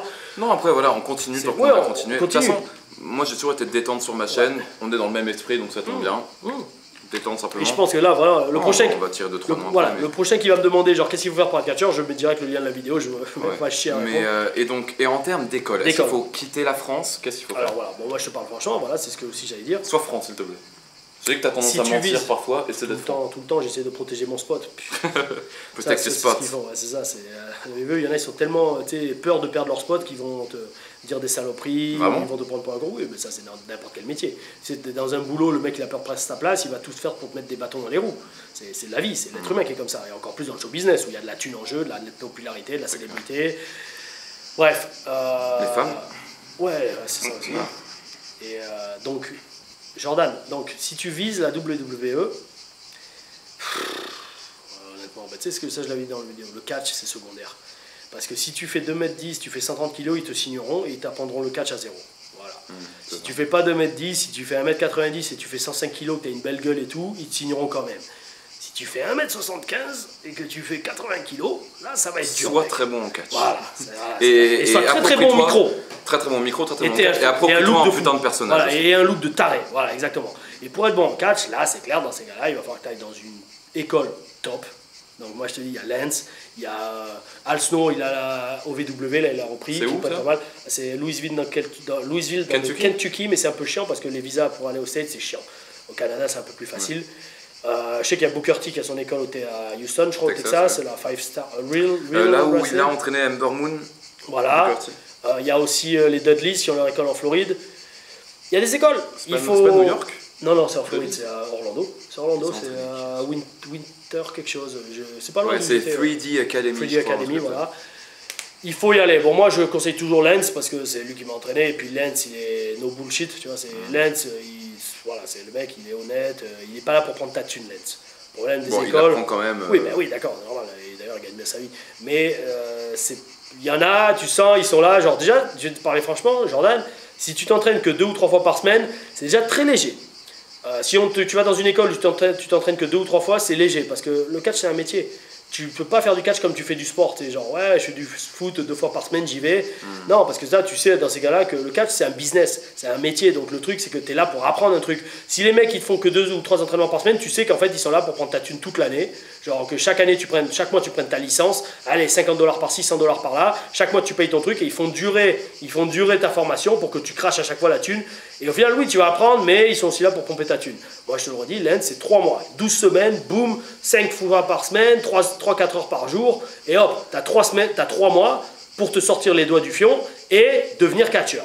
Et quand tu regardes le rendu, quand tu regardes ceux qui ont réussi, t'en as quelques-uns, plus que dans n'importe quelle autre école. Exactement. Et si jamais vous voulez voir comment ça se passe, le blog de Tom est dans la description. Ouais, c'est ça. Moi, quand j'irai en mai 19, ça arrive vite, hein. C'est mois de l'an maintenant. Ça arrive vite. Je ferai des vidéos, donc je me demande si ce sera pas à la fin de chaque semaine où je ferai un récapitulatif de la semaine, ou peut-être même tous les Ouais, tu vois. 2 fois par semaine. Je vais te dire franchement, la maison où tu seras, d'ailleurs, tu sais, Lens, il y a une maison d'élèves, donc contacte-le pour avoir une chambre le plus tôt possible. Peut-être que je serai dans la même chambre que toi, j'espère que t'as pas laissé des magazines chelous. Non, t'inquiète pas, il y a peut-être des taches sur les murs, non, je rigole. Et non, je pense d'ici là, mec, c'était il y a 12 ans, donc t'inquiète pas, il a changé les draps, je pense. Mais, et puis de toute façon, j'ai ça va loin là. Bref. C'est toi qui as parti sur C'est toi qui as commencé. C'est la chambre du sous-sol, la dernière chambre sur la gauche. Mais tu veux choisir la chambre que tu prends ou... Bah, j'ai envie de te dire, si tu vas à l'avance et que tu arrives le premier sur place, tu la prends. De toute façon, là, je vais pas tarder à commencer à lui payer, on est août. Et commence à lui dire, j'aimerais avoir une Tom m'a parlé, je connais bien Tom Larufa, tu lui dis. Mais le problème, c'est qu'en fait, tu sais, je t'avais expliqué ça, je lui avais déjà envoyé un mail, parce que je pensais y aller en mai 18, là, tu vois, d'ailleurs, ils viennent de finir la session il y a pas longtemps. Sauf que j'ai pas pu, parce que changement d'école, bref. Et on s'était déjà parlé par mail, on m'avait envoyé un mail, il me dit écoute mec, pas de problème, viens, je connais Tom, etc. Sauf que j'ai pas donné suite parce que justement j'ai pas pu. Il s'en fout, il va pas me... Tu lui dis voilà, tu lui rappelles, désolé, j'ai eu des. Il a fallu que je termine mes études, j'ai que 20 ans. Voilà, moi là, normalement c'est bon pour mai. Qu'est-ce qu'il faut que je fasse pour réserver une place dans la session et une chambre à la maison des élèves, Students House. Après maintenant c'est bien, maintenant il est rodé Lens, donc il a plein de contacts à Calgary qui peuvent t'héberger pour des chambres d'hôtes, mais c'est mieux d'être dans la baraque parce que vous serez 5 élèves, vous serez à fond dans le bain. En plus maintenant il y a le wifi, moi à mon époque il n'y avait rien. Il y a le network aussi. Il y a le network je pense, il y a la télé, donc tu vois ça allait. Moi putain il y avait tout juste la télé avec des chaînes de... Oh putain, 2006 c'était la grande époque. Hein. Donc voilà, tu fais ça. Et donc voilà, je crois que pour Jordan, voilà, si tu fais pas 2 mètres de haut, va dans une bonne école de catch. Et est-ce que tu lui conseilles la France du coup? J'imagine que non. Pour commencer, l'Europe à la limite, pour prendre quelques chutes comme tu as fait à Progress, mais après il faut aller dans une vraie école. Si jamais tu vises le plus haut, fais une... Après, peut-être d'ici là, Jordan, moi j'aurais ouvert une école sur Nice, peut-être. Donc qui sait, peut-être tu pourras, ou Monaco, qui sait, peut-être que tu pourras venir à mon école, parce que moi t'inquiète pas, l'enseignement que je ferai, Tom t'ouvrira les portes, parce que j'ai été 4 ans quand même. Quoi. Moi Tom, je pense que le 13 octobre marquera le début de l'ère du catch sur la French Riviera. Ouais, oui. Qu'est-ce que t'en penses? Oui, totalement, ça c'est clair et net. Je pense qu'il faudrait que vous soyez là pour être témoin de ça, à mon avis. Et puis surtout, ça va être un super show, on va s'éclater, ça va être... Moi je suis motivé, de toute façon. Il risque de se passer beaucoup de choses. Ouais, ça va le faire, quoi. Il faut qu'on finalise tout, parce que maintenant c'est dans 2 mois, mais ça va le faire, quoi. Bref.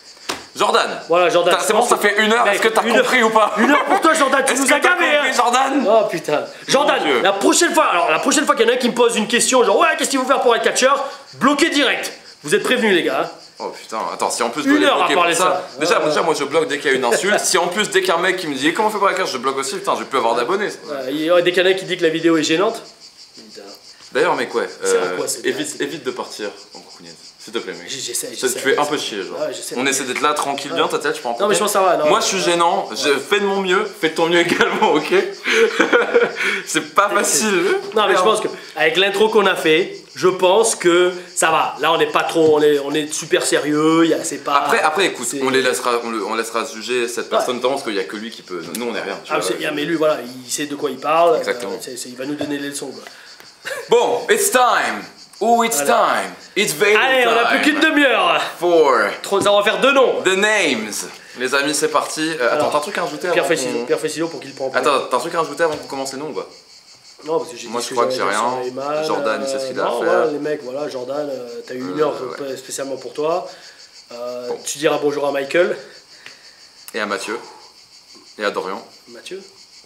Non, parce qu'il a plusieurs potes aussi. C'est un groupe de potes qui va faire catch. Non, mais t'as pas compris en fait. Non, t'avais Michael Jordan. Voilà, je sais. Non, moi je pensais sur un autre truc aussi. Double blague. Mais ouais, mais je vois pas la blague entre Mathieu non, en fait, Jordan. moi je t'ai dit, tu vois, on a pris un nom genre Jordan, et moi j'ai fait genre qu'il avait d'autres potes. Ouais, d'accord. Mais moi, tu diras bonjour à Michael juste pour Michael Jordan. Oui, non, mais moi je suis parti sur une autre blague. Tom, est-ce que tu veux qu'on règle ça sur le ring? Non. Bon, allez. Mec, le jour où tu dépasseras. Tu pèses combien? 90 piles. 90. D'accord, je pourrais dire, le jour où tu dépasses les 90 kg, tu m'en parleras. Moi je prends le premier. Non, bon, après, c'est pas les 90 qu'il faudrait, mais c'est quand même 90. Attends, Pierre Fessido? Avec Pierre Fessido, on a un coup gagnant. Shifumi. Attends, ok. Shifumi. Tiens, c'est bon. Putain, la conviction, la conviction. T'as vu, il faut pas lâcher prise. D'habitude, je change toujours, mais pas cette fois-ci. Vince McMahon, allez hop là. Vincent Kennedy McMahon. Direct, on commence fort. Waouh, Vince, je l'ai vu dans ma vie 6 ou 7 fois. Alors. Est-ce qu'il est beau en vrai? Est-ce qu'il est aussi beau qu'à la télé? Mec, il a pas des yeux vitreux, genre? Mec, je vais te dire franchement, je vais parler juste de 2 fois où je l'ai rencontré, 2 fois totalement différentes, c'était énorme! Énorme, des souvenirs de fou, quoi. Ça a l'air énorme. Ah, ça a l'air énorme, c'est comme, j'allais dire ce que j'ai dans le froc. Bref, Vince, première fois, on va faire par ordre chronologique. Donc comme j'ai dit, mon tryhard, allez, je vais raconter l'histoire, mon tryhard en 2011 à Liverpool. Je vais faire la version courte, hein, parce que sinon je vais encore faire 20 minutes de parlotte juste pour Vince. Tryhard Liverpool en novembre 2011. Il y a 7 ans. Donc, on fait Raw et SmackDown. Moi, c'était pas des tryhards comme ils font maintenant de 3 jours où ils font du cardio, tryhards très organisés dont ils font la pub des noms là sur www.com. Non, moi c'est juste. Ils mettent des stories Insta. Ouais, quand ils en font dans d'autres pays, notamment ils avaient fait à Dubaï, ils avaient mis plein de trucs. Alors, moi, c'est à l'ancienne, tu te pointes en extra, c'est-à-dire en fait, t'es un catcheur local qui vient si jamais ils ont besoin de jobbers, s'ils ont besoin de mecs pour faire la sécurité dans un segment micro, ils ont des catcheurs locaux, comme ça ils n'ont pas besoin de mettre une superstar déguisée, tu vois. C'est genre ils mettent des catcheurs qui savent chuter, mais que personne connaît, quoi, tu vois. Et en même temps, ils leur font faire des essais pour voir s'ils ont des talents à repérer sur les indies qui veulent signer sur un contrat de développement. Voilà. Moi, c'est comme ça que ça se passait à l'époque, à l'ancienne. Bref, donc je me pointe, je fais mon tryhard. Donc, parce qu'à l'époque, j'avais fait World of Hurt, tu sais, l'émission de télé-réalité avec Lens, qui avait tapé dans l'œil de la WWE. Alors, World of Hurt, c'est un truc en gros de petite on en reparlera télé-réalité. Ouais, tu feras un mot World of Hurt. Je pense qu'il vaut mieux parce que on en parlera dans la prochaine vidéo sinon. Voilà, tu feras un mot World of Hurt, mais voilà, c'est une télé-réalité que j'avais fait en 2010 avec Lance Storm. C'est grâce à ça que tu as été signé j'ai été repéré. J'ai été repéré et après signé grâce au tryhard. Repéré et ils ont voulu me voir en personne parce que j'avais tellement cartonné dans le show en étant The French Stallion. T'avais tellement de charisme. De il y avait Emma également. Ouais, il y avait Emma, il devait y avoir Tyler Breeze mais il avait été signé juste avant donc il n'a pas fait l'émission. Qui y avait d'autres? Il y avait Taya Valkyrie, la femme de John Morrison. Et Irena qui est au Japon. Non, il y a des élèves de Lens qui ont bien marché. Attends, et c'était qui est le chauve avec qui tu te prenais la tête? T-Bone. T-Bone, ouais. C'est un très bon catcheur. Des trucs sur les très bon catcheur. Ce mec, voilà. Très bon catcheur ce mec, mais tu vois, lui c'est un mec, il a fait 2 ou 3 essais, ils étaient intéressés, Regal l'aimait bien, mais ils lui ont dit... En fait, le truc c'est qu'il avait rien. En fait, il avait rien qu'il vous aurait pas pu trouver chez un Américain de 1m95. Ouais. Tu vois, il était très bon catcheur, mais le mec il était plus petit que moi. Il était pas très musclé, très bon catcheur, très bonne personnalité, un peu à la Steve Austin, un peu. Mais tu le regardes, tu dis ouais, mais en fait, ce que tu nous proposes, on peut trouver la même chose chez un mec de 1m95 américain, tu vois. Donc pourquoi toi, Canadien, on te signerait, tu vois. C'est ça qu'il faut s'y penser, Jordan, pense-y. Bref, propose-leur un truc qu'ils peuvent trouver que chez toi. Voilà, donc. We'll be back right now. Ok. Donc, plus qu'une demi-heure. Ça passe vite. Ouais, ça passe très vite. Donc, quand on parle de choses qu'on aime, voilà, donc je me pointe à Raw pour faire mon tryhard, et la Raw c'est toujours très stressé parce que c'est en direct. Donc tu la préparation de Raw qui commence vers 1h, 2h de l'après-midi, on se pointe à Raw sur le coup de 11h, 11h30, les catcheurs ils arrivent vers midi et demi, direct tu vas manger au catering, la buffeteria comme tu dis en français, cafétéria, voilà, tu vas bouffer, la buffeteria. Buffeteria, je sais pas comment tu dis. Bref, tu vas bouffer, ils ont super à bouffer, ils ont des plats, des gâteaux, enfin c'est un truc de fou. Les catering aux émissions télé VVE, c'est le top, les gars. Allez-y, si un jour vous faites des essais, allez-y, vous pétez le bide. Hein. Bon, pas trop, parce qu'ils vont regarder du mauvais oeil, mais c'est un truc de taré. La bouffe qu'ils ont de tout, végétarien, de la viande. Enfin, mais ils ont pas des trucs de merde, genre pas des trucs gras. Non, oui, ils ont, s'il y en a. Tu veux prendre des frites par exemple? Mec, Big Show, il se tape de ses gâteaux, des frites, des gâteaux au chocolat. C'est parce que les catcheurs font gaffe, mais toutes les équipes derrière, les scripteurs, les hommes de la production, ils s'en foutent. Ils bouffent normalement. Ouais, ils s'en foutent. Alors, tu sais, ils se pètent le bide avec des gâteaux et tout, voilà, quoi, tu vois.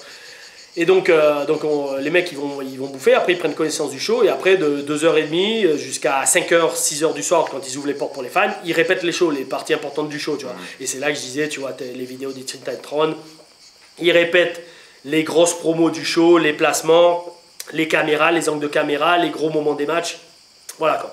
Et bien évidemment, en tant qu'extra, tu regardes. Tu te mets au premier rang et tu t'enregistres tout. Tu veux t'assurer que tout le monde regarde, que tu vois bien le show. Tout le monde regarde que tu n'es pas dans les vestiaires en train de déconner avec les autres catcheurs ou en train de bouffer. Tu es là en train d'apprendre comment ça se passe un show VVE, comment se prépare un show WWE. Pourquoi? Parce que tu veux y travailler un jour. Ok? D'accord. Faut bien le rappeler quand même, hein, je veux dire, les principes de base d'un job. Bref, enregistre bien Jordan. Bon bref, là je vous donne les recettes pour réussir. Jordan, hein. Ouais, putain, il a de la chance. Hein. On lui mâche le boulot là. Oh. Et non, parce qu'après il faut mettre le boulot derrière. Et bref, donc voilà, donc tu vois, j'ai regardé le show. Là, William Regal, il y avait William Regal, Armstrong, l'arbitre, c'est Scott Armstrong, et à l'époque Drew McDonald, qui était un catcheur anglais qui est maintenant décédé, qui s'occupait des Européens. Ils nous disent, bon désolé les mecs, aujourd'hui on va rien pouvoir faire à Raw, on est trop serré par le temps. Demain par contre à SmackDown, vous aurez un match dans l'après-midi de 5 minutes et une promo. Donc voilà. Et alors moi, direct, tu sais, World of Hurt, j'étais habitué à la caméra et tout. Direct, je savais que ma promo, j'en avais 4 dans la tête, tu vois. J'étais préparé, tu vois, avant même d'aller au tryhard, je me disais, bon, j'ai un tryhard de j'ai 4 promos prêtes dans ma tête, tu vois. Voilà, déjà, j'étais prêt, tu vois. Le match, j'ai catché un autre français qui avait été signé à l'époque, Lucas Di Leo, quoi. Donc le lendemain, on arrive à SmackDown. Ah, attends, non, pardon, je vais trop vite. Vince McMahon. Bref, Raw, voilà, Raw, on fait rien. Le show commence. Je cite Tom, voilà. Je vais faire court sur Vince. Je vais faire court. Le show commence. À la moitié du show, on était 20 extras à faire les essais. Il y avait 16 mecs et 4 gonzesses. À 10h du soir, non, à 9h30 du soir, donc à la moitié de Raw, t'as déjà la moitié des extras qui sont rentrés à l'hôtel. 10 mecs qui sont partis. Alors moi je vois ça, je suis dans le vestiaire, non pas dans le vestiaire, oui je suis en train de regarder dans les vestiaires devant le grand écran qu'ils ont mis où il y a tous les catcheurs qui regardent pour debout bien sûr, pas assis sur une chaise. Je vais pas prendre la chaise d'un mec de la WWE, je suis debout, je montre à tout le monde, regardez, je regarde le show. Pendant 2 heures je reste debout, 3 heures parce qu'il y avait aussi NXT je crois juste avant. D'ailleurs c'est là que j'avais rencontré l'ancienne version, les saisons. C'était laquelle saison? C'était la 2 ou la 3, j'en sais, c'est celle où il y avait, comment elle s'appelait? AJ? Non. Oui, AJ l'était, mais non, celle dont j'étais amoureux. Non, celle dont j'étais amoureux. C'était pas Melina, c'était Emma, non, Caitlyn. Non, c'est Carly, elle est Lucha Underground. Elle fait la vallée de Mil Muertes. Comment elle s'appelait? C'était. Alors, Carly Leilani, elle s'appelle. Ah, comment elle s'appelait? Je continue pas la vidéo tant que j'ai pas retrouvé son nom. C'était. Ah, mec, elle était avec Derek Bateman. Derek Bateman. Donc, EC3. Ouais, mais non, tu mets Derek Bateman, NXT, c'était... Ah, comment elle s'appelait? Désolé les gars, mais je déteste avoir des trous, au pire tu couperas. NXT saison 3. Tu mets... c'était un truc de meuf, c'était... Oh putain. C'est pas Caitlyn, mec? Non, c'était une brune, elle était magnifique, elle était typée, elle était... Rosa Mendes? Non, NXT, Carly Leilani, fais voir. Carly, fais voir un peu, fais voir. Maxine, voilà, c'était Maxine. Bref. Ouais, donc, pourquoi je veux parler de Maxine? Oui, voilà, parce qu'il y avait NXT, enfin bref, j'étais resté debout pendant 3 heures, on matait le show, bref. 9h, 9h30, il y a Maxine, ouais, ok. Maxine, avec la N, elle était magnifique. Et alors, tu l'avais parlé ou quoi? Ouais, j'avais commencé à la brancher, mec, un truc de fou. D'ailleurs, en plus, mon Dieu, il y avait eu du répondant, parce que tu sais, moi j'étais là, en plus j'étais super confiant en moi, la barbe bien taillée, les cheveux longs, français, l'accent, et même elle disait, oh putain, cet accent il me fait fondre. Et je disais, yeah, of course, un truc de taré. J'étais tellement à l'aise dans les vestiaires que même les officiels ils l'ont vu, ils ont fait, ouais, toi, on voit que tu sais ce que tu fais. Et c'est là que je leur ai tapé dans l'œil direct. En plus, ma promo elle était top et tout, avec Régal. Même Régal il me fait, ouais, c'est bon, je sais ce que tu fais. Bon, enfin bref, Vince. 9h, 9h30, la moitié des extras sont rentrés à l'hôtel. Alors moi je vois ça, je fais, mais bande de blaireaux. Vous voulez bosser à la WWE et vous rentrez chez vous avant la fin du show alors que t'as John Cena, il n'a même pas encore eu son match. Tu espères un jour remplacer John Cena et t'as même pas la politesse et le professionnalisme, espèce de merde, d'attendre qu'il ait fini son show, qu'il ait pris sa douche, qu'il soit rentré lui à l'hôtel pour toi prendre le droit de rentrer chez toi. Gentiment, va te faire enculer, gros connard. Attends, mais tu leur as dit ça ou ça c'était dans ta tête? Non, c'était dans ma tête. Moi, j'ai fermé ma gueule. Je suis allez-y, les mecs, rentrez chez vous, vous me facilitez le boulot. Ouais, c'est clair. Tu vois, voilà. Bref, 9h30, la moitié c'est en partie. 10h, le show se termine. Dès que le show est terminé, t'en as encore 4 autres qui prennent leurs valises et qui partent direct. Alors que t'as encore les John Cena, les CM Punk qui sont transpirés. CM Punk était champion à l'époque, non? Ouais, il était champion. Il avait la main cassée d'ailleurs, je crois. Et, il était tout cassé de partout. Ouais, c'est ça. Et donc, il était, donc tu vois, ils sont tous partis et on était genre plus que 3 dans les vestiaires, tu sais, genre des extras. Et alors, moi, tu sais, les 2 autres qui étaient avec moi, ils font bon, qu'est-ce qu'on fait? On rentre. Je fais, faites ce que vous voulez, moi je vais attendre. Hein. Et les 2 autres, en fait, ils étaient timides, ils n'ont pas osé attendre. Ok, d'accord, ils sont partis. C'est fait que moi, il y avait un long couloir qui menait au vestiaire, ok, des catcheurs et des catcheuses. Un long couloir, ils étaient obligés de descendre ce couloir pour ensuite aller dans le parking, dans leur bus, pour rentrer à l'hôtel, et voilà. Donc moi je me suis mis au bout du couloir, juste à côté de l'entrée du parking, avec ma valise, et j'attendais, les mains devant. Et chaque fois que les mecs passaient, je leur serrais pas les mains quand même, mais je leur disais bonjour, merci, enfin bonjour, je leur disais bonsoir, bonne nuit, à demain, bonsoir, bonne nuit à demain. Ils sont tous passés, les Tyson Kidd, les Cesaro, les Natalia, les Miz, les Cena, tout. Je voulais leur montrer, regardez, j'ai la politesse d'attendre que vous rentriez vous à l'hôtel avant de moi de prendre le droit de rentrer. La moindre des choses. Bordel. Bref, une fois que tout le monde est parti, 11h30, à peu près. 11h30 du soir, tu vois, ils ont pris 1h30 pour tous sortir des vestiaires. Là, je m'assure que plus personne vient. Je vais voir les vestiaires, je vais voir un des mecs de la sécurité. Je fais, excusez-moi, vous pouvez aller voir dans le vestiaire s'il reste encore des catcheurs. La meuf, elle va voir, elle fait, non, c'est bon, tout le monde est parti. Je fais, ok, c'est bon. Maintenant, je peux rentrer à l'hôtel. Hôtel qui était à 5 minutes de marche. Donc, tu vois, en plus, j'étais à 5 minutes de marche de la salle de l'aréna. Pourquoi je l'attendrai pas? Le lendemain était le rendez-vous, il était qu'à 11h30, tu vois. Donc, 11h, j'avais encore, je pouvais faire mes 8 heures de sommeil facile, tu vois. Bref, je vais dans le parking. Là, je prends ma valise, je sors par le parking, et alors là, j'arrive dans le parking et je vois une limousine noire gigantesque avec le chauffeur debout à côté. Je fais, mais excusez-moi, monsieur, en anglais, je fais, il y a toujours quelqu'un dedans? Et le mec il fait, ouais, le patron, il est là avec son gendre. Pardon? On me dit que Vince McMahon, en fait, j'ai pas dit ça, mais tu sais, dans ma tête, le patron avec son gendre, donc c'est Vince et Triple H étaient toujours en train de bosser à 11h30 du soir. Tous les catcheurs étaient déjà rentrés à l'hôtel. Imaginez que les mecs, les Vince et Triple H, qui étaient à l'époque toujours un peu catcheurs, ils sont toujours là sur bosser sur le show. Donc encore une fois, même quand tu es au sommet, ça travaille quand même. Tu bosses tout le temps, fort. Tu bosses tout le temps, tu vois. Et donc, le mec me dit ça, je fais, pas de problème mec, j'attends à côté de la limousine. J'avais attendu 1h30. Ils se sont pointés à 1h du mat. Je vois arriver Vince avec Triple H et John Laurinaitis, qui était lui le recruteur, à l'époque c'était le Canyon Seaman de l'époque. Et là ils arrivent, et là mec, moi j'ai les couilles en bandoulière, et j'ai pas attendu juste pour qu'ils me voient en train d'attendre. Il y a Vince qui arrive, d'ailleurs, alors là, tu vois, tu me disais, est-ce qu'il est beau? Il était KO. Tu voyais, il marchait comme un zombie, le pauvre. Il m'a fait de la peine. Il était tellement... C'était pas du tout le Vince que tu vois à l'écran. Le mec, il était là, tu vois qu'il était KO, et là, il se retourne, il fait à Triple H, oh merde, j'ai oublié mon sac, tu peux aller me chercher dans le bureau? Il fait Triple H, ouais, pas de problème, j'y vais. Et là, tu vois, il s'approche de la limousine, et là, moi, mec, j'y vais, je fais, monsieur, excusez-moi, je ne vais pas vous déranger longtemps, je veux juste me présenter, je m'appelle Tom, je suis catcheur français, voilà, je fais des essais, en tout cas, merci pour cette opportunité, et voilà, quoi, merci pour tout, et j'espère, qui sait, peut-être un jour, j'espère bosser pour vous, tu vois. Voilà, un truc classique, normal, tu vois, rien de compliqué, mais tu lui montres que tu le respectes et que tu en as dans le froc. Voilà. Triple H, il arrive avec son sac, pareil, je fais, voilà, je veux juste me présenter très rapidement, je m'appelle Tom, bonjour, monsieur, enchanté, merci, je fais des essais, tu te présentes quand même, tu dis ce que t'es, je suis français et tout. Ouais, tout ça, il me serre la main. John Laurinaitis, pareil, voilà, tu sais, les trois, ils étaient à côté, je leur ai serré la main.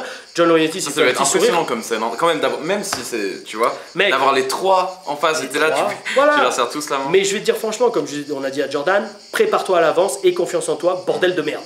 Si t'as pas confiance en toi en allant là-bas, tu seras jamais signé, mec, hein. Moi, encore une fois, que tu passes 2 mètres de haut. Bref. Donc ça, et les mecs, j'ai vu dans leur regard qu'ils ont respecté ce que j'ai fait. Parce que tu vois, c'était pas genre, ouais, tu sais, comme ils font d'habitude, ouais, salut, allez, dégage. Ça a été genre, ouais, bravo, merci à toi, on se voit demain, tu vois.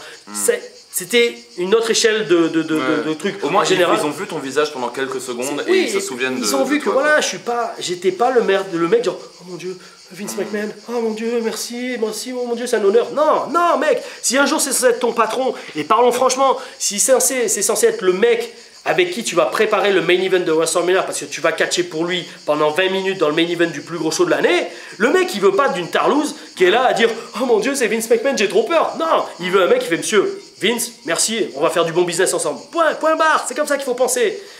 Bref, donc voilà, la première, voilà, et donc, résultat, comme tu as dit, le lendemain, bizarrement, je suis dans un match à SmackDown. Boum, qui se passe super bien avec Big Show. Qui t'a dit ça d'ailleurs? C'est dans l'après-midi, il y a Arn Anderson qui arrive, il me dit toi et toi, vous êtes dans un match avec Big Show, le finish est sur toi. Nickel. Et après, j'avais eu mon match, j'avais eu ma promo, il savait que j'étais très bon, enfin, je savais ce que je faisais. T'as pris ton KO Punch. KO Punch, finish sur moi, en plus, mini storyline où je fais semblant de sortir. Le match est sur SmackDown et sur YouTube. Vous mettez Sylvester Lefort, Tom Larufa, WWE, ça date de novembre 2011, les gars. Je fais semblant de sortir du ring, enfin, non, je sors du ring, je fais, ah vas-y, je m'en fuck des shit, je me barre. Big Show il arrive, bam, il me met le chop dans le dos, que j'ai eu la marque pendant 2 jours. Ah ouais, j'ai eu la marque pendant 2 jours, la marque de la chop dans le dos. Il me rejette dans le ring, parti à la 3e corde, et bam, KO Punch, 1, 2, 3, voilà. Super expérience. Ça, c'était ma première histoire avec Vince, tu vois, donc mon try-out, où je vais lui serrer la main en personne et tout. Après, entre-temps, voilà, je me fais signer, machin truc, je le vois 2 ou 3 fois. Vince. Un jour, je l'ai fait marrer, Vince. On préparait Tough Enough. Mais tu sais, l'émission là où Sarah Lee s'est fait signer, où il y avait Mada, Yeti, tout ça. Moi, en fait, à cette époque-là, j'étais revenu de blessure, de ma 2e opération du genou. Et en fait, ils avaient envoyé plein de gars d'NXT, une dizaine, prendre la place des candidats de Tough Enough dans l'après-midi pour qu'ils règlent les caméras, le jeu de lumière, tout ça, pour préparer l'émission, tu vois, parce qu'elle était live, l'émission, quasiment. Oui, elle était live, je crois, sur le network ou je sais plus quoi. Et donc, ils avaient besoin, dans l'après-midi, de mecs qui fassent les bodies pour qui travaille les caméras, qui répète le déroulement du show avec les juges qui étaient Hogan, Jericho, Lita, non Page, Daniel Bryan, après je crois que là c'est Hogan, je sais plus, enfin ouais, quand Hogan s'était fait virer. Et donc voilà, et donc nous dans l'après-midi on remplaçait les gars, tu vois, et tout, et parce qu'ils n'avaient pas mettre les candidats en personne, parce que tu sais, ils voulaient pas que les candidats, ils voulaient que eux, ce soit vécu, tu vois, ils voulaient pas leur dire ce qui allait se passer lors du show. Donc, bref, on était là, les mecs d'NXT. Et donc, il y avait Vince. Vince était, parce que comme c'est la première fois, je crois que Tough Enough était en direct, Vince était à chaque tapings de Tough Enough. C'était sur le USA Network, la même chaîne que... Je crois, ouais, c'est ça, ouais, USA, et c'était en direct. Tu vois, donc c'était tellement gros comme truc que Vince était en personne, c'est lui qui gérait le déroulement des shows, tu vois. Et bref, je m'en souviens un jour, alors on est dans le ring, voilà. C'était l'épisode où Big Show mettait une atémie à chaque camp. Ah, je me rappelle de ça, mec, dans le ring. Ouais, putain, mais c'est fou, parce que je regardais ça. Et bah écoute, on est dans l'après-midi et on répète la chop, bien sûr. Donc tous les mecs, allez, enlevez vos t-shirts, vous allez prendre une chop de Big Show. On en a pris 2 ou 3. Et je t'explique. Moi, à l'époque, j'ai revenais de blessure, ok. J'étais plus ou moins manager, donc j'allais me mettre torse nu, tu vois. J'avais pris un peu de poids. Donc comme j'étais connu pour avoir mes abdos, pour rigoler, je m'étais rasé les poils de torse en abdos. Et ça marchait parce que de loin, je te jure, on croyait que j'avais des abdos. Pour rigoler, moi j'avais fait ça pour faire marrer les potes dans les vestiaires. Genre, hey, les mecs, regardez, j'ai récupéré mes abdos, tu vois, et en fait c'était les poils, tu vois. Mais c'était mort de rire, tu vois, à chaque fois. Mais comme un con, j'avais complètement zappé, donc voilà, moi je savais pas qu'on allait se mettre torse nu. On est dans le ring, dans le ring, je t'explique, il y a Big Show, Chris Jericho, Hogan, Page, Daniel Bryan et Vince McMahon. Et là, il y a les mecs d'NXT en truc et on enlève les t-shirts. Hogan, j'avais un peu parlé, ok, dans les vestiaires, on avait bien, entre guillemets, sympathisé, j'avais vraiment aimé lui parler. Et là, il y a Hogan. Non, pas Hogan, c'est Chris Jericho qui le voit, ouais, Chris Jericho. Et là, Chris Jericho, tu sais, quand j'avais le t-shirt, au début, les gens, ils percutent pas trop, tu sais, les poils en ado. Là, je fais merde. Et là, d'un coup, il y a Jericho, il regarde, il fait attends, Frenchie. Parce que Jericho, il savait que j'étais entraîné par Lance, il m'aimait bien, tu sais, il m'appelait Frenchie et tout. Ouais, Frenchie, ça va et tout, ça, chaque fois, il me faisait un hug et tout. D'ailleurs, tu fais pas aller sur sa cruise? Peut-être. On est en train de voir encore là.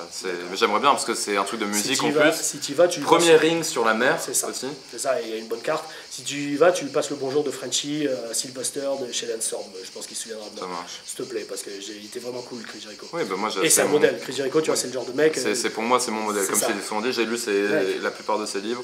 Il m'en reste un ou deux d'ailleurs. C'est ça. Et le mec, c'est pas un géant, il a bien marché, tu vois. Exactement. Et je vais dire, on va en faire qu'un seul dedans, la partie comme c'est. Bref. Donc, et là, tu vois, je suis dans le ring. J'enlève mon t-shirt, donc tu vois, et là il y a Jericho, il pose, il fait attends, Frenchie, Frenchie, me dis pas que t'as rasé tes abdos, tes poils de torse en abdos. Et moi je fais, oh merde, et moi je fais, oui, bon j'ai fait ça, oui. Et moi je dis en anglais, c'était pour, I did it to pop the boys. Ça veut dire pour faire popper les boys dans les vestiaires, c'est-à-dire pour faire marrer les potes du vestiaire. Quand j'ai dit ça, Daniel Bryan, il a explosé de rire, genre, il a explosé de rire parce que l'expression pop the boys en catch, c'est un truc, on adore les catcheurs qui pop les boys, tu vois, qui font marrer le vestiaire, tu vois, pas les clowns, mais tu vois, les mecs qui foutent la bonne ambiance, voilà. Mais moi, j'adore mettre la bonne ambiance dans les vestiaires parce que c'est la base, c'est ça, on vient pour rigoler quand même. Alors, Daniel Bryan, il a explosé de rire. Jericho, il appelle Vince, il fait hey Vince, vas-y, regarde, t'as vu ce qu'il a fait le français? Il s'est taillé les abdos en poils, enfin les poils en abdos quoi, et tout. Et Vince, il me regarde, tu vois, il fait, c'est genre, ça le fait rire lui aussi, il rigole, tu vois. Et là, il y a Hogan, alors Hogan il m'a fait rêver. Hogan, qu'est-ce qui sort? Je te jure, Hogan, il regarde, mais lui, Hogan, il se marre pas, il fait putain, mais pourquoi j'ai jamais pensé à faire ça dans ma carrière? Je te jure, il a dit ça, Hogan. Je te jure, parce qu'Hogan, à un moment dans sa carrière, tu sais, il s'était fait lever en poils, au tout début au Japon, tu vois. Et Hogan, il me regarde, je te jure, il fait putain, mais pourquoi j'ai jamais pensé à faire ça dans ma carrière, tu vois? Alors pour qu'Hogan dise ça, moi je dis quand même respect, quoi, respect.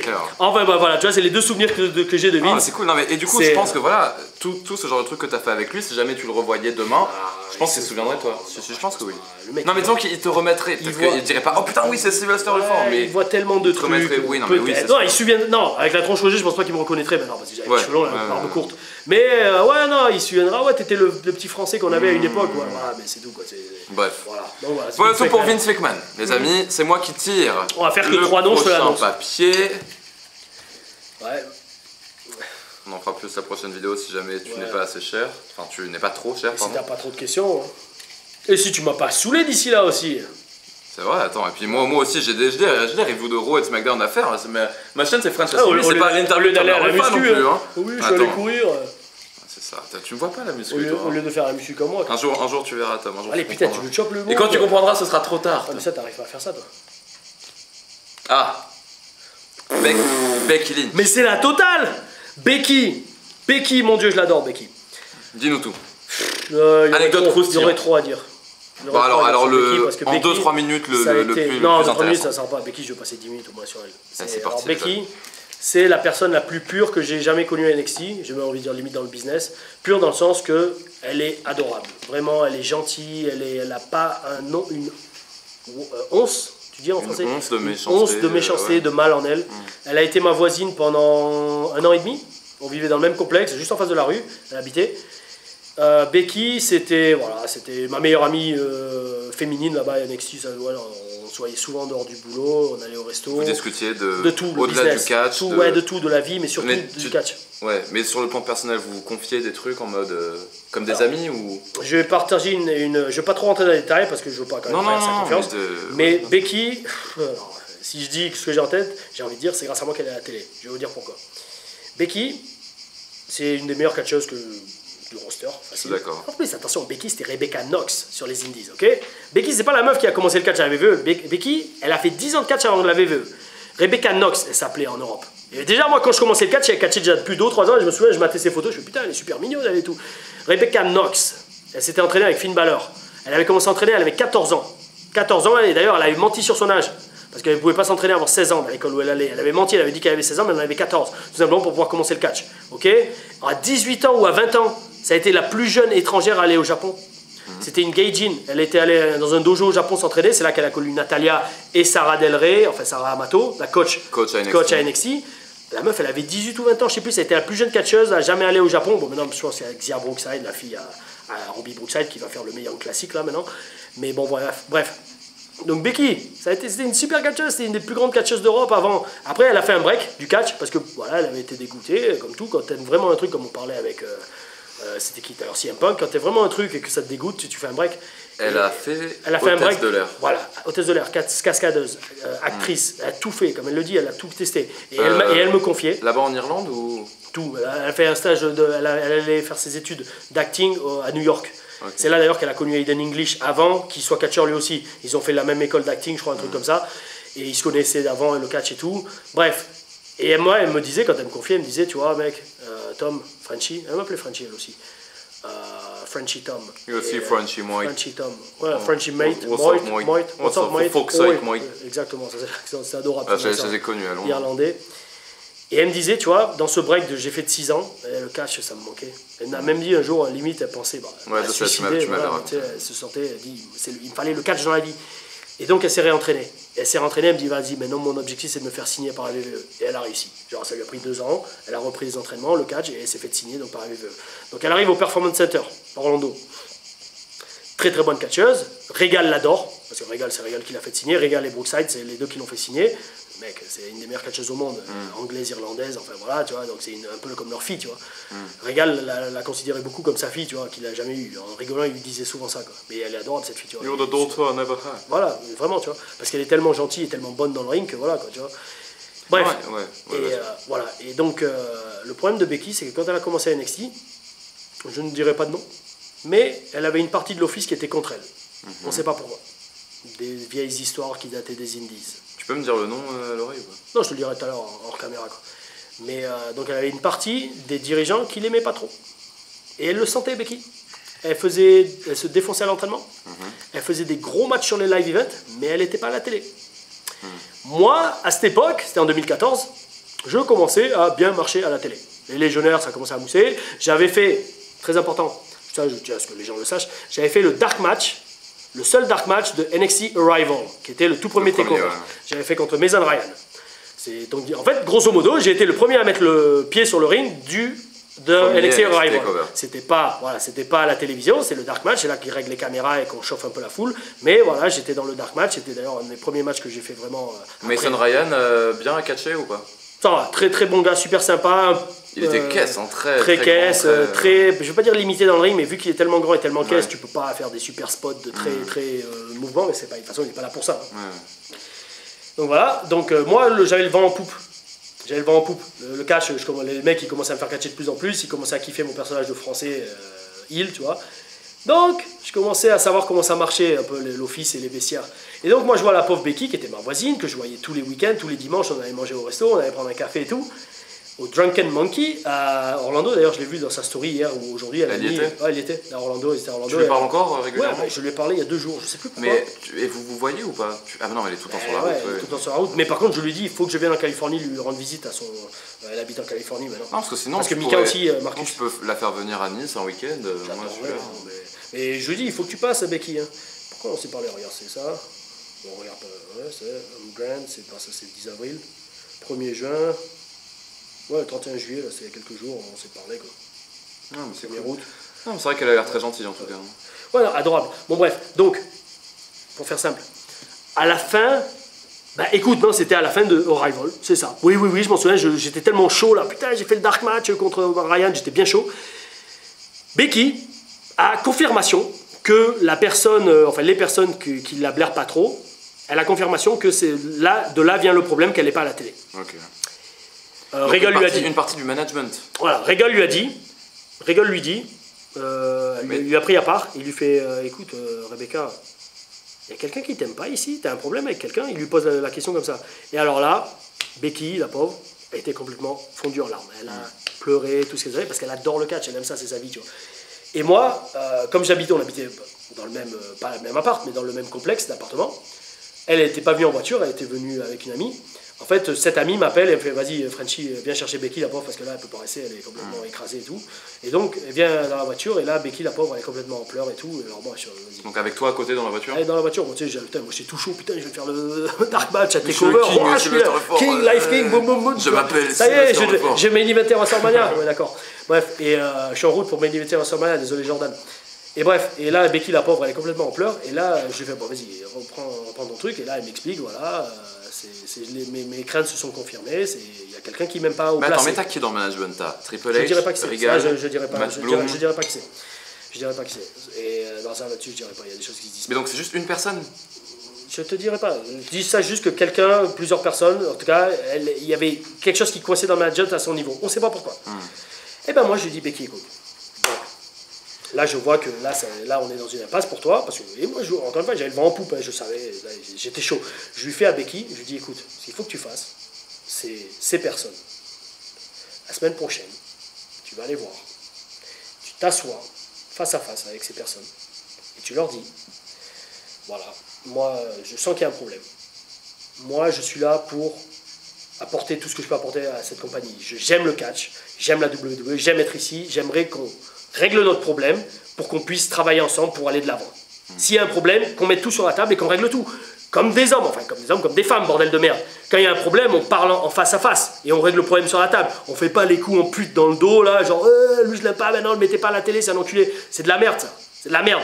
T'es un homme dans la vie, tu l'es pas quoi. Et donc Becky, je lui fais, parce que moi j'avais toujours fait ça et ça m'avait amené à la télé.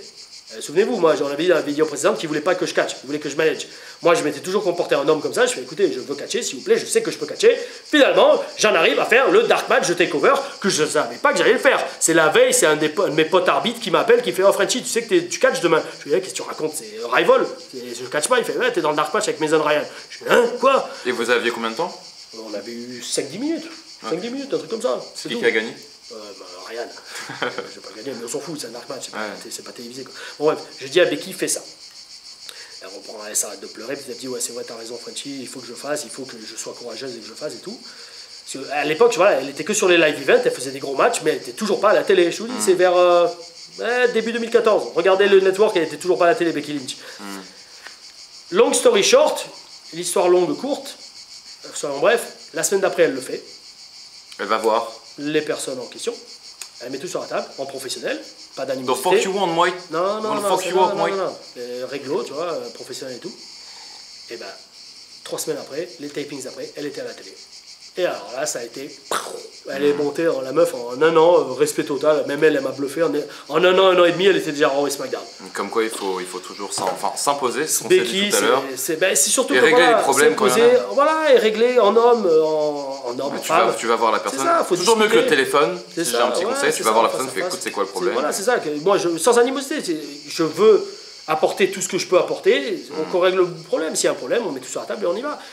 Et en un an, Becky était sur la route, elle est devenue la catcheuse qu'elle est devenue, et en plus elle est très intelligente, hein, Becky, elle comprend le business. Donc en fait, le personnage qu'elle tient à la télé de Babyface, Becky Lynch, tout gentil, c'est Becky Lynch dans la vraie vie. Son côté, comment t'appelles ça? Putain, c'est pas grunge, c'est... punk rock? Punk, pas cyberpunk, pas trash punk, c'est comment? C'est... ouais, punk rock, mais non, c'est un autre trash nom. Punk. Non, c'est un autre nom, c'est... New Age Punk, putain, je sais plus. Enfin, bref. Ça, elle savait que dès le début, ça allait mousser. Elle dit personne le fait, je vais le faire. Avec quand elle arrive avec les engrenages, avec les engrenages et tout, les lunettes et tout. Dès le début, elle savait ce qu'elle voulait faire. Je me souviens quand elle s'était teint les cheveux en orange, elle avait eu super peur parce qu'elle l'a fait d'elle-même et genre elle avait. En fait, c'est un coup de poker. Genre, soit je le fais, soit je le fais pas, tu vois. Et au début, Triple H a failli mal le prendre. Ouais, il lui fait, mais pourquoi t'as fait ça? Attends d'avoir une raison pour le faire, tu vois, et en fait ça l'avait complètement démoralisé, mais au final ça a moussé d'en faire, donc au final elle a eu bien fait de le faire. Non, voilà, Becky c'est vraiment c'est une amie énorme, et je suis toujours super content du succès qu'elle a, parce que c'est largement mérité, parce qu'elle a galéré pour y arriver. Elle a galéré, quoi. Donc bravo. Becky, respect total. Becky Lynch. Dernier papier. Allez, dernier papier. C'est toi. Tu arrêtes peut-être? Oui, on revient tout de suite. Dernier papier, parce qu'il n'y a presque plus de batterie. Ouais, ben ça sera très rapide. Oh my god. Alexa Bliss. Donc, je t'ai envoyé la photo avec sa mère. Sa maman est très mignonne. Elle magnifique, on dirait que deux sœurs. Voilà, parce qu'elle l'a eu très jeune en fait. Je crois qu'elle l'a eu à 16 ou à 18 ans. Ouais, un truc comme ça, 18. Et en fait, les deux se ressemblent énormément. Et nous, quand on était à NXT, on voyait la mère d'Alexa. On disait, putain, ta mère, elle est mignonne, tu peux pas nous présenter et tout pour rigoler, quoi. Alexa est très mignonne aussi. Tu préfères la mère ou la fille? Alors, Alexa est très mignonne. Par contre, attention, elle a beaucoup de maquillage. Beaucoup de maquillage. Tu viens de tuer beaucoup de gens qui regardent. Non, mais il faut. Attention, c'est pas la seule, mec. Hein. Attention, beaucoup de divas, tu les vois sans maquillage. Dans le show business, dans la télé, tu les vois sans maquillage. Tu fais wow. Tu vois. Mais bon, après, c'est normal, c'est des femmes. Mais attention, elles restent jolies. Mais il y a une grosse différence entre Alexa, par exemple, télé, et Alexa. Alexa, lundi matin au PC à 8h du mat, tu vois. Voilà, c'est au Performance Center, tu vois. Donc, ouais, tu la connais, oui, parce que tu m'avais montré un essai que vous avez fait, le truc des clowns, là. C'est ça, ouais, ben ça, elle s'est mise avec Murphy. Blake et Murphy, j'allais dire, ouais, non, juste Murphy. Là-dessus, c'est pas une meuf qui a tourné beaucoup. Ah ouais. Et elle s'est mise avec Murphy, ils sont mariés. Ouais, certaines, tu sais qu'elles sont. Prochaine vidéo. Je pense pas, non, il y a des choses qui se disent pas. Ah bon, bah, des choses qui se disent pas. C'est ça, il faut mériter un contrat avec eux pour apprendre les détails croustillants. Bref, et Alexa, non. Alexa, ce qu'on avait failli faire à un moment, c'est quand je manageais Dawson, et ben on avait failli la prendre comme petite amie de Dawson. Ça marchait bien, parce qu'elle a ce côté un peu redneck country aussi. Elle mettait ses bottes de cow-boy, elle parlait avec l'accent du sud. Et voilà, et moi tu sais, j'étais le manager français qui voulait profiter de Dawson, qui tombait amoureux de sa femme, et enfin c'était une grosse storyline, hein. On l'avait fait, on le faisait en promo, c'est Dusty Rhodes qui nous avait dit de faire ça. Pourquoi je t'explique? Parce qu'Alexa, comme Carmella, c'est le genre de meuf, dès le début tu savais qu'il voulait la pousser jusqu'à la lune. Pourquoi? Je vais te dire, je pense un peu comme c'est une fille qui vient d'un background qui est totalement différent du catch, la WWE adore montrer en exemple, regardez, eux ils n'ont jamais fait de catch de leur vie et on en a fait des superstars. Comme les footballeurs américains comme Mojo, Baron et tout ça. Alexa et Carmella, Strowman. Alexa qui vient du fitness et Carmella qui vient du cheerleading. Oui, Alexa elle a fait des compètes, je crois. Elle avait fait des compétitions. Il y a eu des problèmes d'anorexie aussi. Ouais, des podiums et tout. Carmella elle vient du cheerleader, elle était cheerleader des son père était jobber pour la... Ouais, catcheur, catcheur de fait, quoi. Et voilà, donc tu vois, non, Alexa Bliss, respect total, elle a bossé dur pour arriver là où elle en est. Pareil, parce que quand tu pars de zéro, c'est quand même balèze d'avoir la pression d'être champion à la WWE à la télé, quoi, tu vois. Donc ça fait très longtemps que j'ai pas vu certains de ses matchs. Je sais pas ce qu'elle vaut vraiment sur le ring. Au micro, elle a toujours eu de la personnalité. Oui, voilà, au micro, moi je la respecte énormément. Dans le ring, donc le problème c'est qu'il la pousse un petit peu trop en ce moment. Elle est encore championne maintenant. C'est ce que je te dis. D'Euro, ça fait la 5e fois en 2 ans. Oui, c'est ça. Et un petit peu trop, too much, comme Roman Reigns par exemple. Ouais, et puis c'est parce qu'ils veulent faire passer le message, genre oui, regardez. Mais elle affronte Ronda Rousey à SummerSlam là. Donc sûrement perdre à moins qu'il y ait un entourloupe.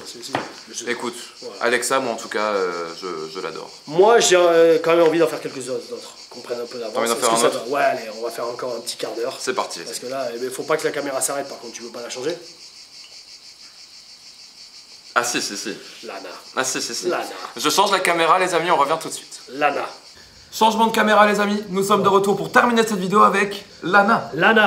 Alors, Lana, Qu'est-ce que je vais pouvoir dire sur Lana? Parce que j'ai jamais vraiment lu. Lana, j'ai jamais vraiment eu d'interaction vraiment personnelle avec elle. Tout ce que je peux dire, c'est que c'est une meuf. Elle a commencé avec le Performance Center, donc en juillet 2013. Bon, elle m'a pris, mais bon, c'est un peu d'un commun accord. Rousseff, 4 mois après. Quand t'as refusé d'être. Ouais, de manager, et qu'après en storyline, ils l'ont mis avec elle parce que c'est vrai qu'au final. Et c'est à partir de là qu'ils se sont mis ensemble, c'est ça? Oui, parce qu'ils sont pas venus à la VE ensemble. Ouais, tu savais que Rousseff, en tant que. Ça faisait déjà 2 ans, Rousseff, qu'il était Alexander Miroslav. Sans Lana, du coup. Et Lana, elle est sortie d'où en fait? Elle était actrice à la base. Actrice mannequin de Californie. Ils l'ont trouvée au Diva Search. Ils ont fait un Diva Search en Californie. Ils ont eu Lana et 2 autres qui ont arrêté le catch. Une que j'ai revue à Nice il y a pas longtemps, Brittany. Donc Lana, donc elle se met avec Rousseff.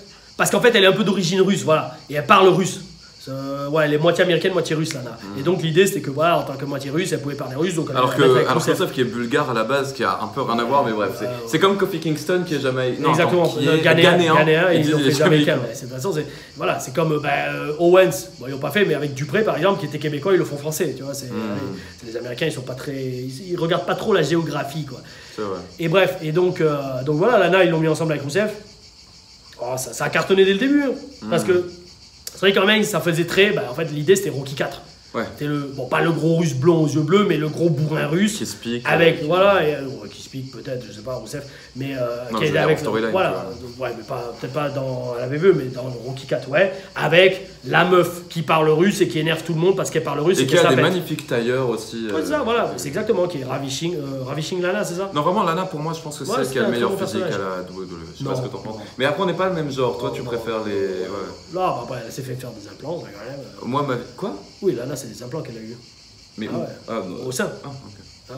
Low battery, mec. Oh, fuck. Non, moi, Lana, oui, non. Bah, après, toi, t'es plus brune, etc. Moi, je suis plus. Ouais, brune, latina, et puis beaucoup vraiment de forme, tu vois. Après, j'ai les goûts et les couleurs, mais non, Lana, Lana, c'est juste une blonde parmi tant d'autres. Avec Vince, elle aime bien les blondes, donc apparemment, donc voilà. Donc voilà, non, Lana, très bon talent. Elle a su quand même, faut dire ce qui est, gérer sa carrière pour arriver si haut, aussi vite. Protéger son spot. Oui. Protect the spot. En se mettant avec Rousseff. Ou Rousseff qui se met avec elle.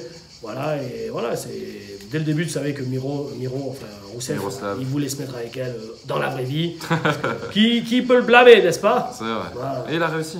Bravo à Rousseff. Respect. Avant-dernier papier, and we have Big Cass. What do you think? Ça va être long pour Big Cass, mec. Ah bon? Ça va être long. ça va être long, parce que c'est comme Enzo, c'est un mec que j'ai tellement bossé avec lui. Big Cass, j'ai dû faire 3 ou 4 matchs à la télé avec lui. En live event, crois-moi, je l'ai beaucoup fait. Big Cass, ce que je retiens le plus de lui, 2 choses. En fait, 2 choses qui sont liées. Quand je me suis blessé au genou au tout début, à la FCW, il y a Canyon qui m'a pris un jour dans le bureau, 2 ou 3 ou 4 semaines après l'opération. Et il me dit, bon voilà, Frenchy, il faut quand même qu'on te mette à jour, voilà, tu t'es blessé dès le début, c'est très dommage, mais bon, malheureusement ça arrive. Sache que t'es pas un mec comme Big Cass, t'es pas grand comme lui. Donc, quand tu vas revenir, on va s'attendre à ce que tu sois très très bon dans le ring pour rester, tu vois. Donc moi, ça m'est resté ça, tu vois. Ça m'est resté parce que grosso modo, déjà, ça voulait dire, bon, de toute façon, je savais ce que je vais aller dans le ring. C'était un petit coup de pression quand même. C'est ça, mais tu vois, c'est qu'en fait, grosso modo, si t'es comme Big Cass, ben, t'es sûr d'être à la VVE dans tous les cas, quoi qu'il arrive. Tu vois, bon, de toute façon, le mec est grand. Il fait 2m10, tu vois. 2m5, 2m10 facile.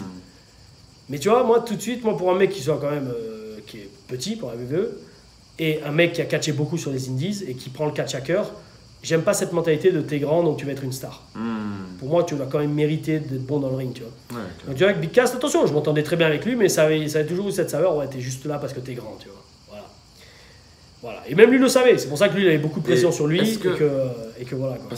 Donc il s'est fait renvoyer il y a 2 mois. Ouais, ça j'ai pas suivi. Est-ce que, en fait, il y avait des rumeurs comme quoi il était un peu insupportable en backstage, il faisait que faire chier tout le monde avec ses opinions politiques. Ouais, je sais Une histoire avec Carmel en plus. Est-ce que toi, est-ce qu'il faisait chier quand il était à NXT en mode Donald Trump, je sais pas quoi, ou est-ce qu'il fermait sa gueule? Non, parce que Donald Trump il était pas encore du tout.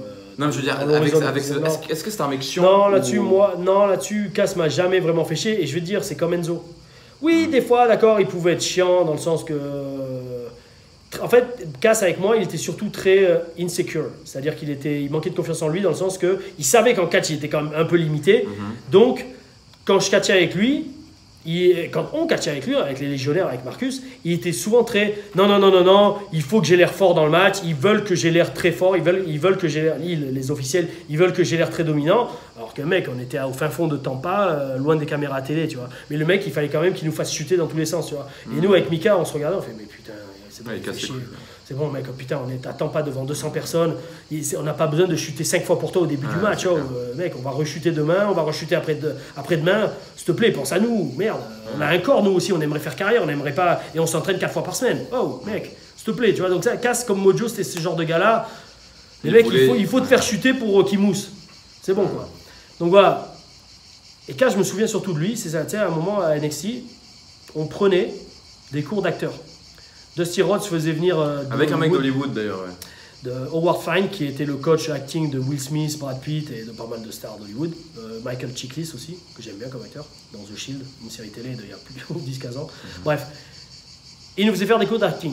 Et c'est grâce à lui aussi que je cartonne au micro, parce que en fait, quand tu prends vraiment des cours d'acteur, tu apprends à vivre ce que tu fais, tu vois, vivre. Ça sert vraiment ? Oui. T'apprends que si tu veux vraiment mousser en catch, il faut vivre tout ce que tu fais, il faut que tu le sentes au fond de toi, parce que si tu le sens là, les gens le verront là, et boum, tu cartonnes devant la caméra. Et donc un jour, on avait fait d'abord, on le faisait seul devant la caméra avec ce coach d'acting. J'avais fait 3 séminaires avec lui, 3 stages, les week-ends, putain, je faisais des jours, 7 jours sur 7 là-bas. Donc Jordan, oublie ta vie de famille. Parce que les stages, c'était les jeux le samedi et dimanche. Et après samedi soir, on avait le show. Et dimanche, c'était toute la journée de 8h du match jusqu'à 17h du soir. Le stage d'acting, 8 heures de cours d'acting. Et en fait, donc, Howard Fine nous fait faire un exercice où il nous fait rentrer dans nos émotions personnelles. Et après, il nous met face à face avec un autre catcheur. Et là, on doit se faire des promos. Mais des promos vécus, tu vois, parce que tu es tellement à cran niveau émotion que tu fais du vécu. Et il me met avec Big Cass. Et alors là, mec, je vais te dire franchement, j'ai fait la meilleure promo de ma vie à la WWE. Enregistré ou pas, quelqu'un là ? Non, je pense pas. Je pense que peut-être quelqu'un l'a enregistré sur vidéo, mais ça doit être dans les fins fonds des dossiers du PC. Mais je vais te dire franchement, j'étais tellement moi-même puissance 20 000. Mais donc c'était promo l'un contre l'autre, comme si on était dans le ring. Et voilà, mais en fait, et moi je suis allé chercher du vrai. Ouais. Je suis allé chercher du vrai et je lui ai fait waouh, BK, ça tombe bien que. Tu vois, parce que là je revis le truc. Ça tombe bien que je suis en face de toi, mec, parce que je vais te dire un truc, tu sais. Tu sais que moi je me suis blessé le genou très tôt dans ma carrière. Ça a tout foutu en l'air pour moi. Et tu as tout foutu en l'air, alors que je sais que je suis meilleur que des merdes comme toi. Des merdes qui sont là uniquement parce qu'elles font 2m10 de haut. Les merdes comme toi sur les indies, je les prends et je les casse en deux. Quand je faisais le Spartiate en Europe, j'étais 20 fois meilleur que des connards comme toi et je les prenais, je les cassais en deux. Et alors quand Canyon me dit que je suis obligé d'être meilleur que des merdes comme toi, tu mérites pas d'être là, mec. Et tu sais, on est parti comme ça. Qu'est-ce qu'il a répondu à ça, mec ? Mais le mec, il était là, tu vois. Il savait pas quoi dire. Au début, putain, même lui, il était wow. Et tout le monde autour devait. Mais le mec, il fait putain, Frenchy, merde, on savait pas qu'il était comme ça. Il y avait Sami Zayn, il y avait Kevin Owens, il y avait tous les mecs. Et attends, c'est parti comme ça. Et même mec, attends, putain, moi, Cass, il commence à s'appéder, genre, ouais, mais mec, moi, les gens me voient dans la rue, ils savent que je suis une star parce que je fais 2 m de haut, toi, t'es une petite merde. Moi, je fais, ah ouais, c'est une petite merde. Alors là, je suis là, attends, il commence à me toucher le bras, je fais, vas-y, tu me touches pas déjà. Quand tu vis le truc, t'es comme ça, tu vois. Et le coach d'acting, il était à fond là, il fait, putain, mais les mecs, c'est ça qu'on veut. Arrêtez d'apprendre vos textes par cœur. Vivez le putain de bordel de merde que vous faites dans le moment présent. Alors, tu sais, il me touche le bras, il me prend par le bras, genre, calme-toi, je dis, tu me touches pas, petite merde, je t'en mets une, tu vois. Tu vois, j'étais à fond dans le personnage. Et il me fait, non, mais alors, tu sais, là, il se lève. Et moi, je me lève aussi, qu'est-ce que t'as un problème? Et genre, il fait, ouais, j'ai un problème, et si tu continues, je vais te faire mal. Et moi, j'ai dit une phrase qui sont tous morts de rire, mais en même temps morts de rire que en fait, ils sont restés cons que je sorte un truc comme ça. Parce que moi, je suis le genre de mec que je peux te sortir un truc comme ça quand je suis chauffé à blanc. Et le mec, tu sais, on se lève. Donc, tu sais, je lui arrive au torse. Il fait, qu'est-ce que tu vas faire? T'es tout petit comme une merde. Je dis, ouais, je suis peut-être petit. Mais si je te mets un coup de boule dans les couilles, tu vas tomber au sol comme n'importe quelle grosse merde. Et là, les mecs, ils sont. Mais Frenchy, putain. Tu sais, ils sont restés cons. Parce que, t'imagines, le mec, il dit, je vais te mettre un coup de boule dans les couilles. Tu vois, c'est waouh, ok, d'accord, je vais peut-être, tu vois. Et je vivais le truc, tu vois. Mais mec, moi, tu parles de ça. Attends, vas-y. Ouais, attends, je termine le truc. Donc voilà, et à la fin, en fait, c'était la semaine d'avant Takeover. En fait, ouais, c'était la semaine juste avant. Ou... non, le Takeover avec Enzo, tu vois. Et comme il était ringside, tu vois, je disais, tu vois. Donc tu vois, petit con, ramène tout ce que t'as jeudi, parce que ce soit toi ou Enzo, jeudi, je vais vous défoncer et je vais garder mes cheveux. Et là, après, on s'est terminé sur, ok, ben on se voit jeudi, ouais, on se voit jeudi, connard. Je suis parti. Alors là, je te dis, le mec, standing ovation. Ah ouais? Standing ovation de tous les gars. Bayley, Sasha. Owens, Zayn, Aiden English, et même les mecs ils se disaient putain mais Frenchy pourquoi t'es pas comme ça devant la caméra? Pourquoi? Parce que on me laisse pas être qui je suis, on me laisse pas être qui je suis dans la caméra. Dans la caméra on me dit toi t'es un Français qui se barre en courant.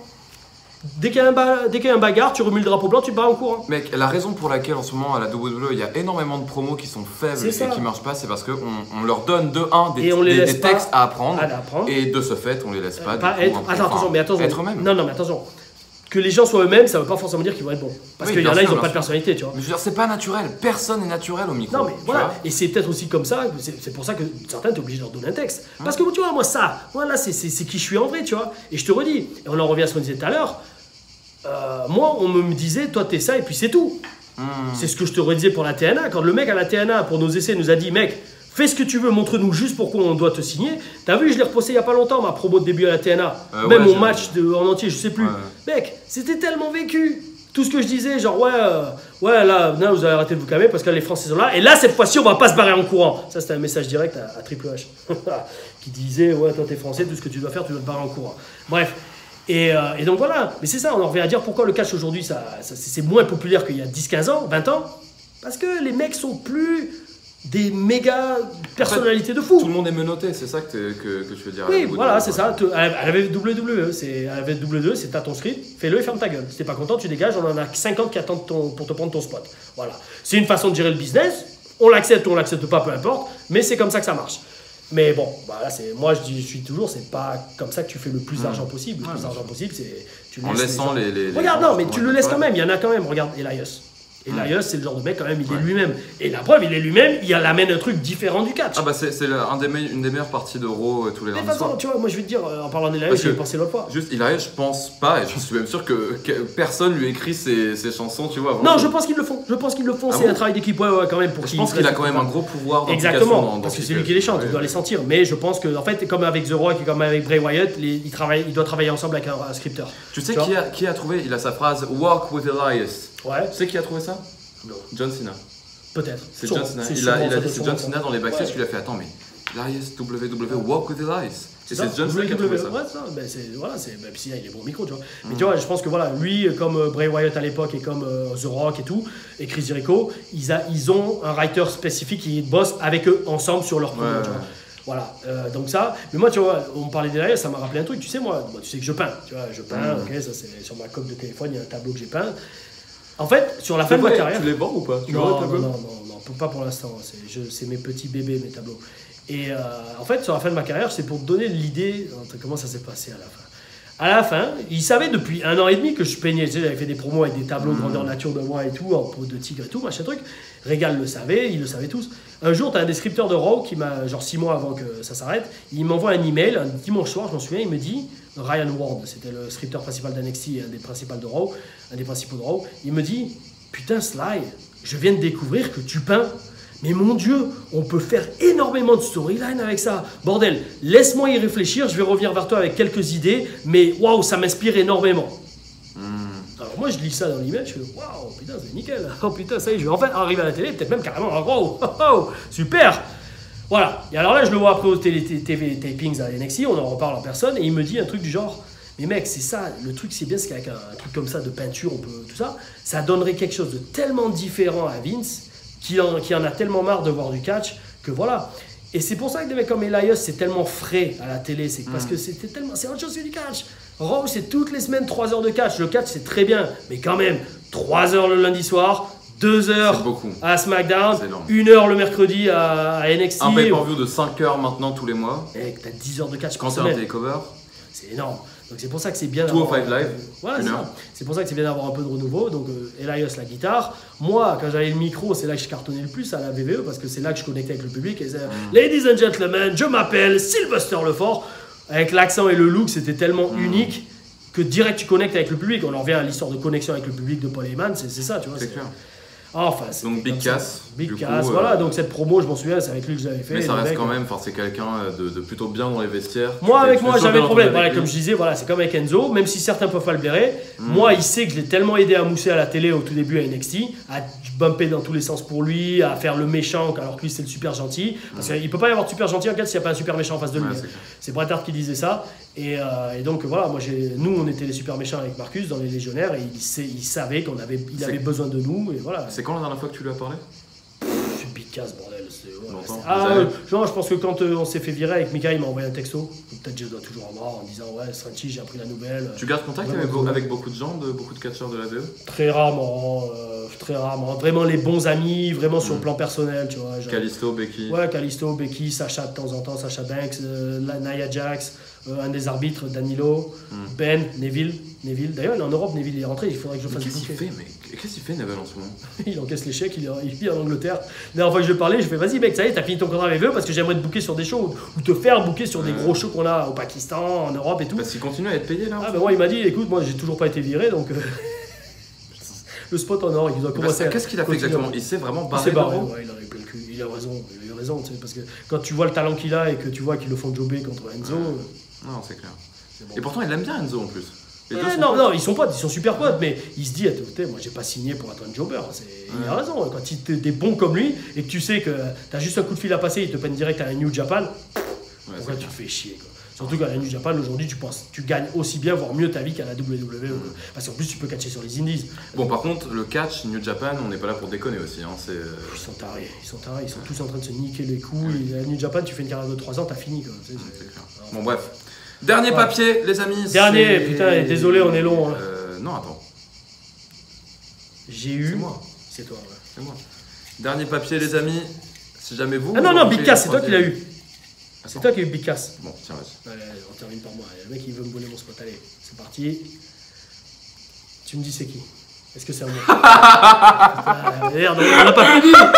On n'a pas fini. Ah, je pense que c'est le meilleur truc qui me fait le plus rire. Oh, putain. Kenny Omega. What do you non, think? Ça va être court sur Kenny Omega, ça va être très court. Je l'ai jamais rencontré en vrai. Donc non, je sais, mais c'est intéressant d'avoir ton opinion dessus sur Kenny Omega.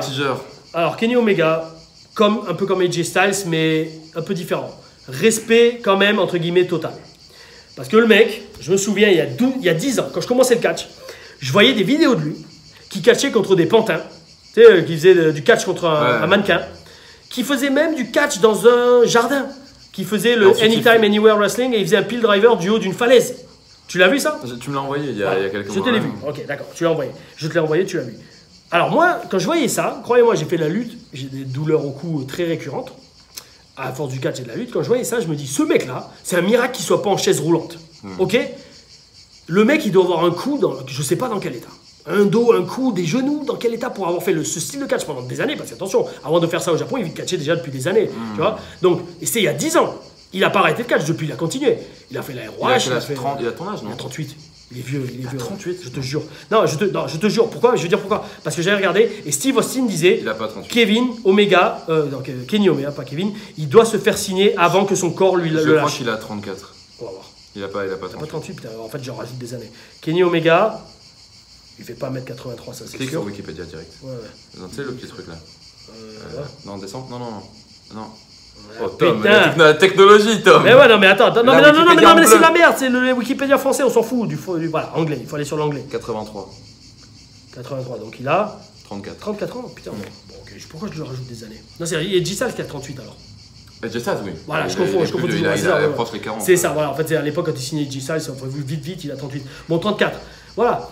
Respect total pour l'état du corps qu'il doit avoir. En plus, tu vois maintenant ses matchs en main event, IWGP Champion, machin truc. Le mec, il chute sur la nuque 20 fois dans le match. Le mec, même moi, je prends une chute comme ça, limite, je me relève pas. Enfin bref, donc respect total. Maintenant, est-ce que c'est un style de catch que j'aime? Oui, c'est bien regardé, mais je le ferai pas. Tu peux pas avoir une carrière qui dure. Enfin, oui, tu peux, apparemment, si t'es Kenny Omega, mais tu peux pas. Mais moi, je pense que ces genres de mecs, ils continuent. Ça m'étonnerait pas que dans 2-3 ans, il ait d'un coup, tu vois, tout s'arrête. Peut-être genre une blessure ou peut-être qu'il sent parce que là il est tellement dans l'adrénaline de sa popularité, de son succès que il enchaîne Dave Meltzer qui lui donne 50 000 étoiles à chaque match. Il est là en mode oh putain je suis Kenny Omega, champion du monde de la IWGP en ce moment, tu vois. Ça m'étonnerait pas qu'un moment, parce que tu sais souvent t'es dans un rush quand t'as énormément de succès et d'un coup tu fais un breakdown. Pour faire de la thune, t'es obligé. T'as le vent en poupe, tu dois prendre je sais pas 5-10 000 par match, tu le fais, je sais pas. D'un coup tu fais un breakdown et d'un coup tu pètes un câble et ton corps suit plus. Ça m'étonnerait pas. Ou alors la WWE te propose un contrat et tu fais un dernier run à la WWE, tu fais comme AJ Styles. Je pense qu'il le fera. Oui, il le fera, c'est obligé. Vu le potentiel merchandising, tu as parlé de All-In tout à l'heure, le mec, c'est un génie. Le mec, en dehors de la WWE, il est devenu plus célèbre que certaines stars WWE. Et des mecs de la WWE qui voient ça, t'inquiète pas, ils disent bon, c'est bon, le mec il a déjà fait tout le boulot pour nous, on va le ramener en star et on n'a même pas besoin de trop l'advertiser sur nos shows, de trop le mettre en avant. Le mec, tout le monde le connaît déjà, tu vois. Non, donc voilà. Non, honnêtement, voilà, faut pas croire, c'est pas parce que c'est un mec indie, machin truc avec un style indie que forcément je dis ah non, c'est une merde. Non, pas du tout. Je respecte le businessman qui est en lui et le catcheur aussi, la solidité de son corps, ça. Maintenant, voilà, quoi, c'est pas ton catch. Ah, en fait, c'est humainement. Peut-être, oui, si je repère du poids, si je m'entraîne, je pourrais y arriver, mais c'est trop dangereux, mec. Ok, il y a de la thune en jeu, mais t'imagines, tu fais un loupé, tu termines en chaise roulante. D'ailleurs, qui dit qu'il sera pas un jour en chaise roulante, regarde le Dynamite Kid. Le mec, Dynamite Kid, il avait ce style de catch, hein, faut pas se la face. Hein. Il avait comment il a terminé en chaise roulante, le pauvre. Non, c'est clair. Mais bon, en attendant, respect parce qu'il se donne pour lui, mais il se donne pour les fans également. Exactement, c'est ça. Donc, non, respect pour le cast en général, de toute manière. Voilà, respect pour un mec qui arrive à mousser en dehors de la WWE, donc on en revient à notre petit Jordan et on va peut-être terminer ici. Tu veux viser le main event de WrestleMania, mais non, voilà, ça d'accord, mais tu peux, voilà, mais tu peux aussi réussir en dehors de la WWE. Tu peux réussir et de plus en plus. C'est ça, voilà. Donc l'important c'est de s'amuser. Tu sais, moi je vais dire franchement, je suis plus à la WWE. La TNA ça me manque la TNA. Excuse-moi, parce que je viens de voir. C'est de la salive de Tom Larifa, regarde là, lèche-la, non je rigole. Mais la mets pas dans tes cheveux, tu vas les perdre encore plus. Et, oh putain, tu vas me donner tes gènes de perte de cheveux là. C'est ça, trop de testostérone. Testostérone 06skybob.com. Mon dieu. Et non, bon bref. Et donc tu vois, la TNA ça me manque. Parce que là j'ai revu la dernière fois, là, ils ont plein de nouveaux qui ont débuté. Ah, ils marchent très bien, son Slammiversary était très bon, le dernier, ce qui paraît. Là j'ai revu une ou deux promos au micro de mecs que je connais et tout. Je fais putain de merde, là ça me manque la télé. Ouais, parce que je sais que. Tu voilà, veux pas leur envoyer un message hein. Ouais, mais ça sert à rien tant que t'as pas de visa de travail. Ouais, puis tant que t'as pas de visa de travail, ça sert à rien que tu vas pas bosser en illégal là-bas. Bon, bref. Et non, voilà, donc, ouais, TNA ça manque, mais tu vois, NXT, j'y suis plus, mais je m'éclate beaucoup plus en Europe. Ouais, c'est clair. Je m'éclate en Europe. On va s'éclater le 13 octobre à Nice pour la nuit du catch. Oh, on va s'éclater, les amis. Non, c'est ça, tu vois, je veux dire. Ce qu'il faut, Jordan, c'est que t'aimes ce que tu fais. Donc, voilà. Attends, 13 octobre, c'est un samedi ? Ouais. Prenez votre week-end. Je vous dis tout de suite, les amis, si jamais vous Nice. voulez être témoin de l'histoire, prenez votre l'histoire week-end. de la vie du King. 13 octobre, Tom Larifa, French Wrestling Beast, énormément d'autres catcheurs. Mais c'est que le début, vraiment, on en parlera plus tard. Voilà, donc vous voyez à quel point on est bon. On voulait faire 1h30, on en est à 1h50. On est dans 2 heures. Et combien il en reste ? Il reste, wow, regarde, il reste tout ça. Il reste tout ça, les amis. Mais vous savez quoi ? Tout ça, ce sera pour les prochaines vidéos. Ça dépend de vous. Ouais, si vous le demandez. Parce que là, peut-être là, on va faire que 5000 vues. Peut-être qu'on va faire 200 vues. Peut-être que les gens vont s'en battre les couilles. On sait pas. Quand je vois tes reviews là, 2 balles que tu fais, qu'elles ont 4000 vues en 2 heures. C'est vrai qu'une interview avec autant de qualité. Et de charisme. De personnalité, que là je vais donner tous les secrets pour réussir. Bon, ne vous en faites pas, j'en ai gardé quand même sous la pédale. Il nous reste des heures, les amis. Bref. C'était French Wrestling Beast. Tom, je te serre la main. Merci encore une fois pour tout ce que. Je t'ai pas trop saoulé, j'espère pas. De toute façon. Ça va. Pour l'instant, ça va. C'est bon. On verra pour la 3e. Merci à vous, les amis. Peut-être une 3e, peut-être pas. Peut-être pas. Peut-être pas. On ne sait pas, les amis. Prenez soin de vous. Voilà. Salut, Alex. Ah,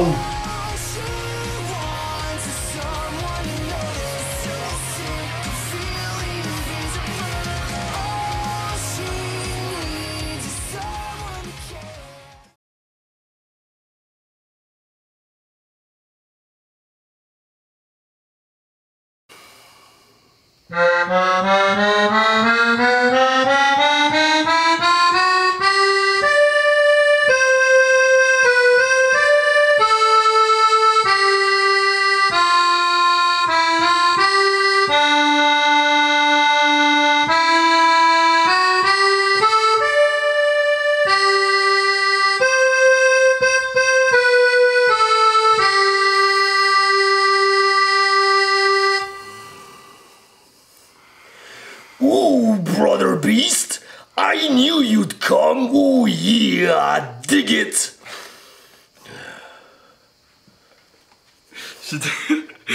En plus j'étais bien parti, mais je sais pas pourquoi c'est sur le dernier dig it. Ah non, mais moi je m'en fous, là je balance la sauce, mec.